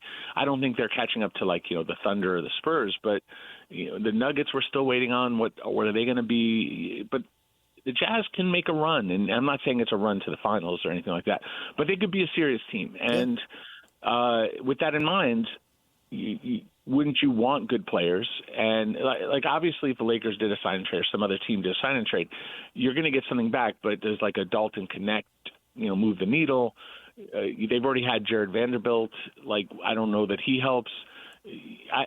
I don't know that the Lakers are giving away their first round picks. It may be more of a test and a push. Maybe it's better for them to just push a higher number onto Kessler. These are all things that we don't know, and we'll know soon, probably within a week. We may have an answer, but it's really up to the Jazz to decide what is in their best interest. I'm out of LA. Laker fans want what Laker fans want. It's not Jazz can't care about that. They can't even focus on what the Jazz fans want, because they have to make the best decisions as a whole, regardless of what the fans want. Like, they have to make the best decisions for the team. So, this isn't for Kessler. This isn't for any fans of any. This is the Jazz making the best decision on what they think leads to the best team. And that could mean letting Kessler go and not tying up that money, or it could mean that, put him down, whatever that number ends up being. They have the leverage, and then in a year's time or 2 years' time, whatever, when the money starts to get really crunchy, then you have to make difficult decisions. Make them when you have to make them, not now where, yes, you have to make a decision on Kessler, but it doesn't have to be, we're not going to pay him now because we'll have a problem later. For the team that doesn't get Walker Kessler, whether the Jazz or the Lakers, and I liked what you said about the Pistons. They're looking to add something. I don't know that they have to add one specific thing. They need to get stronger somewhere. And obviously, they had a bunch of money to go after Reeves, and then they didn't get him. Reportedly, it was them who really put the screws to the Lakers and made that number get really big really fast. So who's to say they won't do that again to somebody, and maybe they are one of the teams in on Kessler. But these teams that don't get him, where do they pivot? Who are the next guys and what do they cost? Because there's always that thing, hey, we might only get 70 or 80% of the player, but if we get him for 40 or 50% of the money in a salary cap world, that might be a bonus. Right. Well, free agency has evolved in the NBA, and in the most recent collective bargaining agreement, the NBA and the NBPA, that's the agent side of it, they made it easier to make trades and easier to make extensions. It might be I don't know. Enough time has passed where the Gordon Hayward thing is really, Jazz losing Hayward because they couldn't extend him. That rule has more or less been adjusted, and so it's easier to make extensions now. And that means free agency, because more players are extending or more players are traded. It's easier to get things done without going to free agency. The next best players that are available, probably Mitchell Robinson, just won a championship. The Knicks probably can't afford him. Challenge with Mitch is that he gets hurt a lot. He is a reserve and doesn't start. Like, historically, he plays a limited number of games, limited number of minutes.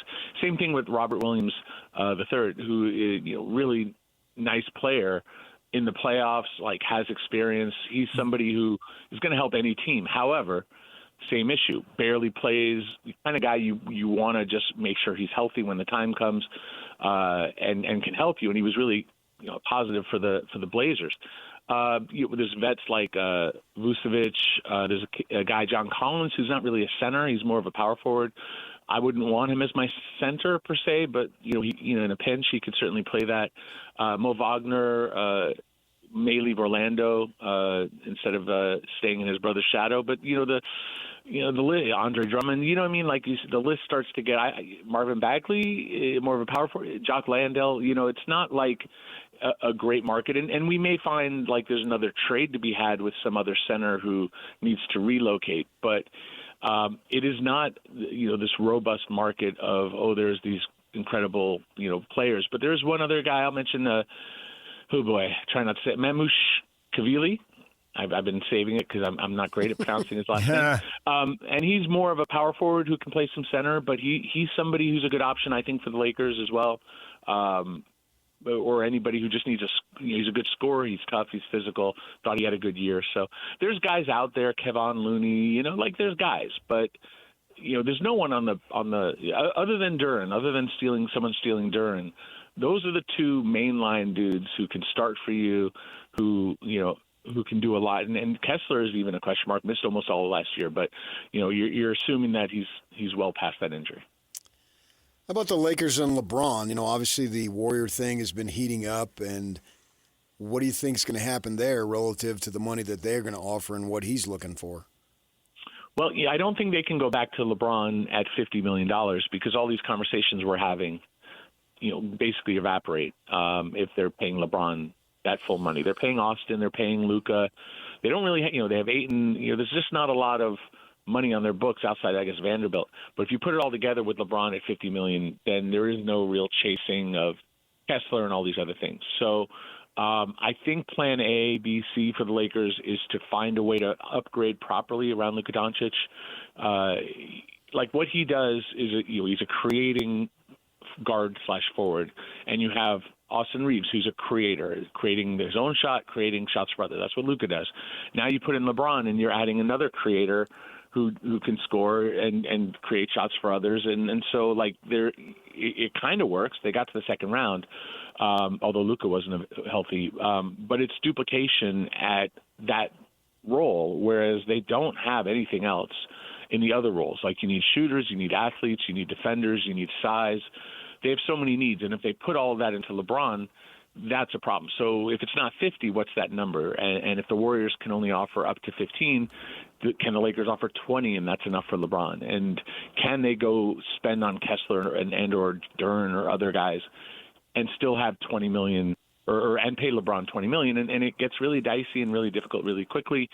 They start to potentially lose others like Rui Hachimura, who could leave, Luke Kennard. You start going down the list. Sounds like they're going to lose Marcus Smart. So, I personally, I'm not in charge. But if it were up to me, I would move on from LeBron. As incredible as he's had a career, as incredible he is as a, he's a star. He's still at 40, almost 42. He's still arguably the biggest or one of the biggest stars in the NBA. So I get it's not an easy decision. But it's you have Luka. You need to build around Luka the best way possible, and I don't think that coincides with LeBron. And you just have to put aside the emotion and the legacy and all of that, and just accept this team is really, really good, but not great. They're a good team. They're a second-round team. They're not going to be much more than that. So why run in place with LeBron when you really should be trying to build something that could be more than just a good team and maybe a great team? Not saying they'll get to a great team, but from the motivation point, that's what they should be striving for. The goal should always be to chase the championship, but that can't be a next year thing for a lot of teams. That has to be more of a 2, 3, 4 years. There's just too much to be done. So the next thing in the West seems to be, well, get out of the play-in, get to the top 6, avoid Oklahoma City and San Antonio in the first round, and don't mess around with the play-in. Have some days off and get your guys healthy. Denver's been living in that space. The Lakers, Rockets, and Wolves were there this past year. Who do you think is falling out of that space? Who is moving in? If the Warriors get LeBron, could they move into that space? Do you see a world where the Jazz could or somebody else? Portland and Phoenix were 7th and 8th in the regular season. They didn't miss by much. Who's in the top 6 in the West? And I know you got to project here because rosters aren't set. Yeah, of course. I mean, the challenge is, of course, health, and not everyone's going to be healthy, and that's where Luka wasn't healthy, KD, and you start going down the list of other guys who were Steph not being healthy, all that kind of stuff, Jimmy Butler. But let's say health, and so OKC, San Antonio are the top 2, and so we have room for 4. If I were to say today, based on what we know, it's the Rockets are in there. They're going to get Fred VanVleet back healthy and Adams, and they're already a very, very solid team. Imperfect, no doubt. All these teams are imperfect. I'd be curious about the Suns. I think they have a shot. I'm not sold yet on what the Timberwolves are pivoting to with LaMelo Ball. It could work and it could be spectacular. I'm not sold on it. The Warriors with LeBron, yeah, I mean, I'm going to say that obviously they're older and they're not healthy right off the bat. With Jimmy, are they also trading for Anthony Davis? But let's put them at the 6, 7, maybe higher. I think the Clippers are going down. I don't necessarily trust anyone else to climb. So, with Jokic being Jokic, and I don't know what else they do because I don't know if it matters. Just having Jokic probably puts them in that top 6. So, Lakers today we can't say that because we don't have enough information. So if they get Kessler and round out the rest of the roster, sure, they'd be in that mix. I don't really understand Ja Morant in Portland, and maybe there's another move coming. They have a bunch of guys who need the ball and who are not nearly as effective without the ball, like Damian Lillard and Ja Morant, and then and Scoot Henderson who needs the ball, and then not alone. Drew Holiday can play without it. Shaedon Sharpe, like there's so many guys who are either point guards or need the ball to. So I'm not sold. I'd say Phoenix, Warriors. The point is, if you're a Utah fan, if it all comes together, it all clicks, and that team is healthy, and they make a few more good decisions, and Peterson is, let's say, anywhere close to Derek Harper, then, or did I say Derek? Dylan. Wait, I get so confused with so many Harpers. Dylan Harper. His dad. I watched him play. But yeah, the Jazz could reasonably make a run. I wouldn't say like today that they're going to be top 6 because it's just too much of an unknown. But are they in that top 10? They should be. And then from there, it's like, yeah, like if you're close, this team, I really like Keontae. He's a lot of fun. You have this young guard and you have the size. Obviously we don't know what it looks like yet, but Utah is in that mix to grow. Other teams, Dallas, New Orleans, I don't know what these teams are going to be. Maybes. But yeah, I'm excited to see it. And the Clippers may trade Kawhi, and who the heck knows? So it's a fun time. This is the best time of year for me. This is my busiest time and the most fun outside of the games. He's Eric Pincus, national NBA writer for Bleacher Report. You can read his stuff there. Eric, we appreciate the time. Thanks for joining us. All right, anytime. Thanks for having me. DJ and PK. You got anything you want to say? We're going to pivot to football here in the next segment. Anything he say that just stuck with you? I know. Top to bottom. But it makes you think, what do you... I think he laid it out, and now we got to see what happens. Yeah. All right. Brandon Huffman, national recruiting analyst for On3.com and Rivals, joins us next. The Utes and Cougars making some announcements. We'll see where Brandon Huffman thinks the Utes and Cougars have really scored or maybe where they're coming up short. We'll talk with him next. Stay with us. 3, 2, 1. This is Scotty G and Coach Tim LeComb. Joining us now, it is Kurt Heelan, NBC Sports Pro Basketball Talk.com. You mentioned Walker Kessler. What do you make of that? What do you read between the lines, I guess? Look, it sucks to be a restricted free agent in the modern NBA because your leverage is largely gone if the team that has your rights lets it be known they're going to re-sign you, which is rightfully what Utah is doing. Does it drive down his market? Yeah, that's kind of the point too. But the reality is they're not letting him go. They can match and force a sign and at worst force a sign and trade and get back other things they want. So I think this is the agent trying to, we're not happy. At the end of the day, the sides will come to a number and agree to it. And if he's really frustrated, you push for a shorter deal. You try to get back on the market sooner, and maybe Danny's good with that, and you figure something out. Catch Scotty G and Coach weekdays from 10 to 2. Presented by Mountain Land Supply on 97.5, the KSL Sports Zone. Best thing that's ever happened to you financially. Go. Easy. Sold my car on Carvana. Amazing offer. Really? I hit 200 on the scratcher. Did the scratcher come to your house and hand you a check? No. How many scratchers did you hit to get that? I hit a button on Carvana.com once. Okay, that's fair. It's like the lottery, except you always win. Not like the lottery at all, actually. Exactly. Inexplicably good. Offers worth bragging about. Sell your car today on Carvana. Pickup fees may apply. DJ and PK brought to you in part by Trajan Wealth. Call Trajan Wealth today, your local trusted financial fiduciary. Call them at 1-855-TRAJAN1 or visit their website at TrajanWealth.com.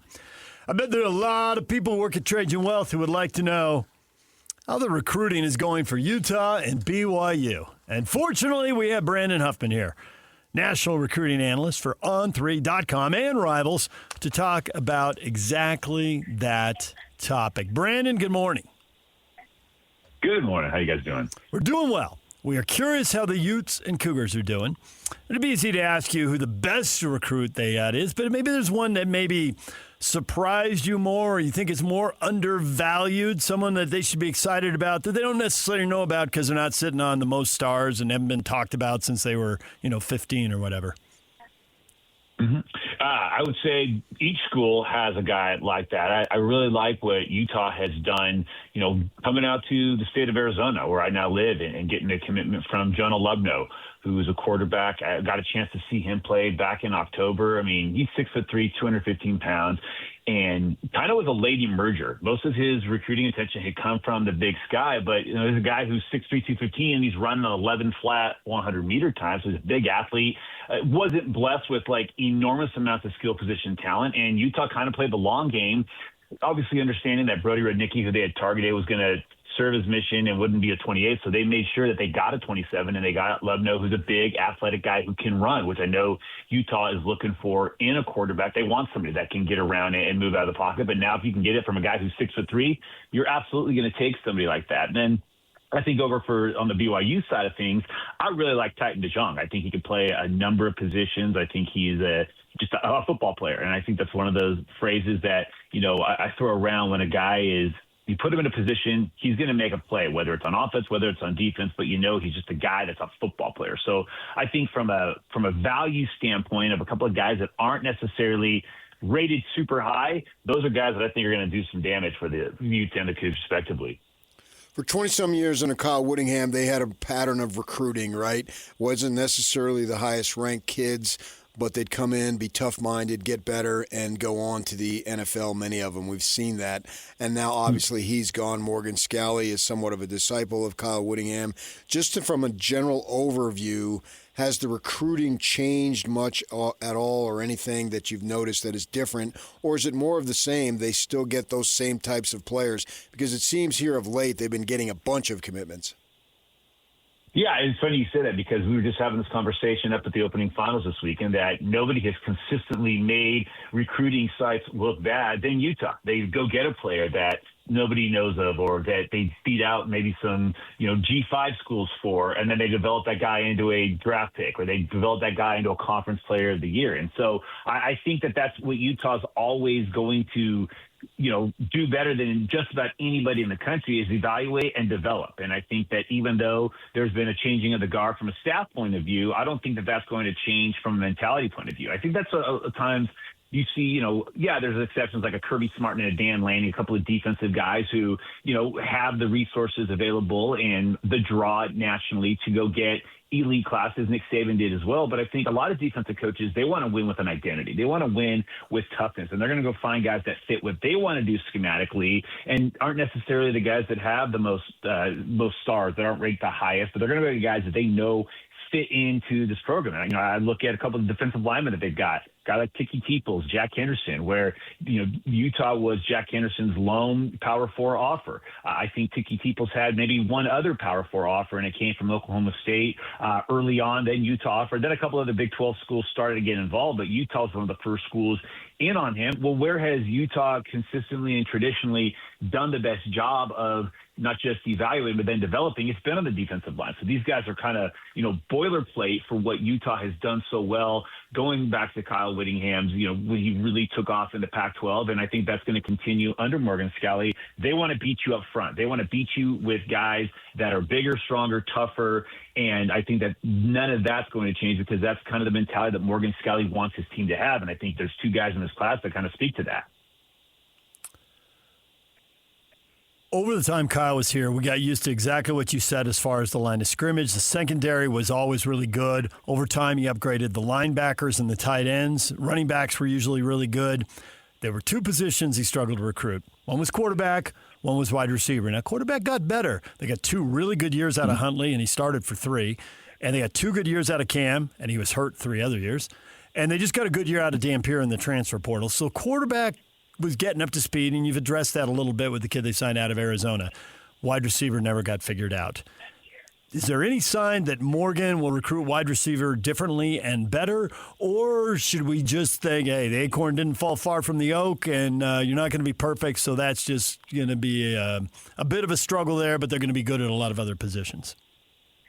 No, that's actually a great segue because one of the commitments that they got on Monday was from Darnell Jackson out of Texas, a speed guy. I mean, a guy that can flat out run, 5'11", 165 pounds, but he's got some juice, he's got some acceleration, and I think that that's the kind of player that if you're Utah, you want. You want a guy that's going to be able to stretch the field. You want a guy that can give you options rather than maybe getting a bunch of possession receivers, guys that are going to move the chains, guys that are really good at downfield blocking to allow you to run the ball, but you need some weapons that are going to be able to stretch the field and get separation and allow you to go vertical. I think if you look at the Big 12 and how it's been, clear in the last couple of years that, you've got to be able to have some offense in order to compete in the conference. If you can add some speed, and I think this is where Utah already having a tie into the state of Texas well before they joined the Big 12, again, pays off going down into Texas to get Jackson. But then they also have a Dylan Sykes, a bigger receiver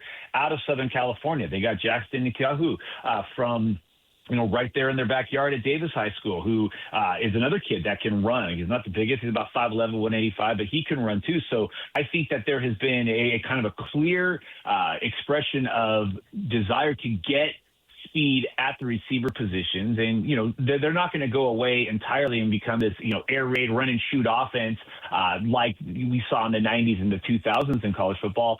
But they're going to be adding a lot more passing to the offense. But I still think at the end of the day, again, most defensive coaches, they want to win by just punishing you at the line of scrimmage. And that means they want to run the ball down your throat 80% of the time that they can. However, you've got to have some diversity in the offense from a scheme standpoint. And so I think that that's been a clear addressing by Utah this cycle, and I think it's being met. Who's doing well recruiting-wise in the Big 12? I mean, the easy answer is always going to be Texas Tech because I think they're recruiting with a completely different set of circumstances in their favor. And I think that they're, obviously it doesn't hurt that they won last year. It doesn't hurt that they've got the resources to do so. But I also think what helps them is even before it became clear that they had the resources at their leisure is that Joey McGuire, being a head coach in the state of Texas as a high school head coach, gave him connections everywhere. So, they're one of those schools, though, that they're not just recruiting well from a conference standpoint. They're the only Big 12 school right now that is currently finding themselves in the top 25 and even the top 30 nationally until you get down to Kansas State. And I think a lot of that has to do with the fact that Texas Tech is becoming a bigger name brand. It sure seems like we've spent this entire offseason talking about Texas Tech in some capacity, whether it was Braden Sorsby, whether it was Joey McGuire, whether it was Cody Campbell, whoever it is. But these kids are seeing that Texas Tech made it to the playoffs last year. They just saw one of their players get drafted in the second round, even though he's technically a Stanford grad, in David Bailey. But they're also seeing that Texas Tech has the resources, which is driving a lot of recruits' interest in the Red Raiders. So I think they're just on a different level right now because they've got a lot of things working in their favor, to catch my drift. Brandon Huffman joined us, national recruiting analyst for On3.com and Rivals. Brandon, I can't believe PK has restrained himself. This is so much discipline and poise from PK.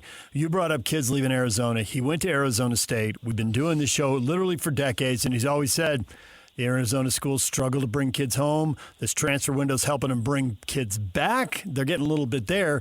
Do you think these coaching staffs who both had a little early success here are going to be able to keep kids home and sustain it? Or between 115-degree days and a lack of NIL money, is it a real uphill battle for these two? Or do you think they're making headway? Yeah, it's funny. I think there's two answers to that question. I think both are very dissimilar to each other despite sharing the state. I think with Arizona, that's a basketball school. It's always going to be a basketball school, and that's going to be what the priority of the athletic department is going to be. And I'm not to say that Arizona basketball is going to spend as much as Arizona football is, but if you're a big-name elite basketball player, Arizona is going to appeal to you because you're going to get developed, you're going to get drafted, and you're probably going to get paid handsomely to go there. Whereas Arizona football, Brent Brennan is more salt of the year type of guy. Not to say Tom Millett isn't, I don't know him, but I've known Brent Brennan a long time since he was receivers coach at San Jose State. And they've done a really good job of focusing in Southern California, where Brent Brennan recruited heavily when he was at San Jose State and at Oregon State. But they're going to try to recruit some of the local kids. It's just they've got to go into the bigger metro area, which is right there in Arizona State's backyard. I think the flip side to that is Kenny Dillingham sits on kind of a landmine or a gold mine in Arizona, especially being in the greater Phoenix area. But like you said, these kids have this desire to go national. They see the ability to go and play on the national stage. And I think you look at, the class this year, the top 10 players in the state, a number of them had Arizona State offers, but Will Mensel, who is in Chandler, goes to Oregon. You've got Noah Roberts, who plays at Basha High School, the state champion. He goes to Texas. Now, they did get a gigantic win in landing Jake Hildebrand, who's the top offensive lineman in the state. He spurned Utah and Texas Tech to go to Arizona State and stay home. But he's a little bit more of an anomaly. And Arizona State does this thing called the Golden Ticket, where the first day that they're, wink, wink, legally allowed to communicate with underclassmen is when they offer the local kids. And it's kind of a double-edged sword. You, by maybe playing by a set of rules that Herm Edwards and his staff didn't, it hurts them, but at the same time, it allows other schools to throw out an offer earlier, and now you're the 35th offer for a kid from Phoenix rather than the first offer for a kid from Phoenix. So I think, Dillingham has kind of made it clear he wants to recruit locally, but if these kids are going to be a little bit unobtainable, then he'll go into Texas. They've had a really good pipeline into the state of Texas in the last couple of years, and they've recruited, outside of the state of Arizona, and then they're kind of the rebound. If it doesn't work out for you nationally, when you go somewhere else, you're going to have a home here at Arizona State. And so he makes sure not to kind of, torch those relationships, but give those guys an opportunity. If it doesn't work out, you can always come home. Brandon, we really appreciate you joining us, and this interview isn't over yet, but I want to establish some groundwork going forward. We never on this show, as an Arizona State grad, say the name Herm Edwards. If you must say it, it is preceded by an expletive, and you know the expletive, so we'll just leave it at that. Yeah, it's a holy day. I didn't want to use it on, and I didn't want to get banned from the show. So those are the ground rules going forward as a loyal Sun Devil. How much has the transfer portal changed high school recruiting? I get that question every single year because you see the tweets that the transfer portal is killing high school recruiting. I don't think that's true because the reality is these guys have to come from somewhere, right? I think what it's done is it's 100% sped up the recruiting process. Now, obviously, we used to be in an era where the first Wednesday of February was signing day. Then it scooted to the third week in December to be the first day that you could sign. Now it's the first Wednesday in December that could actually put pen to paper. But tomorrow, July 1st, is kind of the unofficial signing day. I mean, Rivals is doing a summer signing day show because 90% of classes are going to be done by tomorrow. These schools want their heavy lifting done. They want to be able to go to the lake or the river or the beach in July before they get back in time for fall camp. All the camps are over. The dead period's in place. So I think that schools want the majority of their roster or their recruiting class done so that way those personnel directors can spend the entire fall watching college football games around the country, and especially, the G5 level or the FCS level, and find out who are the guys that we want in the portal when they come. Now we're seeing that the portal is opening a day earlier this year. It's going to, as I saw last week, it's going to be voted on, but now it looks like it's going to open on January 1st as opposed to January 2nd. And instead of it being a 15-day window, it's going to be a 10-day window. So it's going to make the urgency that much greater. But the reality is all it's doing is it's making better recruiting classes for G5 schools, for FCS schools, for Division II and Division III. I mean, Trinidad Chambliss, y'all saw it, take him to his team to the semifinals last year. He was a Division II quarterback out of high school. What's happening now is that those smaller schools are getting better players out of high school because instead of signing 25 guys in a class, schools might sign 18 guys in a class. Well, that means the trickle-down effect is now allowing for better classes. The problem is those FCS schools are only going to get that kid for 2 years instead of 4 years like they used to. If you watch the division or the FCS national championship game last January, I think Twitter was mostly abuzz about saying, oh, well, this running back's going to look really good at, this Power 4 school next year. Oh, this quarterback is going to be awesome as the starter at this Power 4 school. You're even seeing, P4 schools dealing with that. I mean, how many times last year would I watch a Cal game and you'd see Twitter saying, oh, the next Miami quarterback, Jaron Chiave-Songapolatelli, having a great night tonight in this ACC After Dark. So the portal has certainly allowed for schools that have done a terrible job of evaluating and an even worse job of developing get bailed out by getting a player that somebody else evaluated and was able to develop. But the reality is, without schools shutting down their football programs, those schools are still having to sign players. So recruiting, it's just moved the calendar a little bit. It's moved the goalposts a little bit, and it's recalibrated the expectations maybe that next tier of player who in the old days might have been a late add to a class, he might be going down a level to start. Brandon, we appreciate the time, the perspective, and all the energy. Just remember the Herm Edwards rule when we have you back on. Noted, it will never happen again. Thank you, Brandon. Brandon Huffman, National Recruiting Analyst for On3.com and Rivals. You can read his stuff online. Thanks to him for joining us. We're going to take a break. When we come back, your feedback. A lot of people with a lot of things to say about Walker Kessler and about Nurkic and the Jazz center position. And we'll get to that next. Stay with us. Join Scotty G and the coach Tim Lacombe today from 10 to 2 at Tim Dolly Mazda, 10785 South Auto Mall Drive in South Jordan. Multiple questions, lots of answers. Does adding LeBron James and Anthony Davis to the Warriors work for you? Captain Cody. Nobody cares, Dave. It's time to stop with this NBA crap and move on to football. Big 12 Media Days are next week. Those are facts. We'll get to that next week.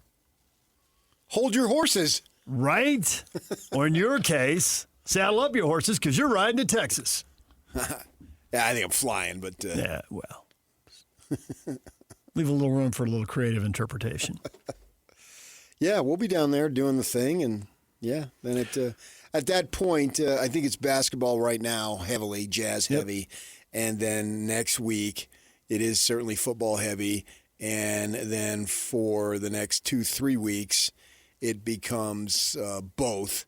And then as we get into August, it's football. Basketball takes a little bit of a backseat. Yep.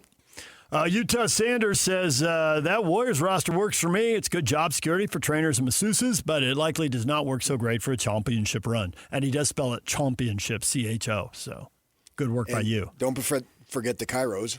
the chiropractors. David says, yeah, it works for me because they're going to suck. So there you go. Jusuf Nurkic returns to the Jazz on a 2-year, $22 million deal. Everybody happy to have him back. Absolutely, Tussed Up says. Darren Peterson would be the happiest because of Nurk's handoff game.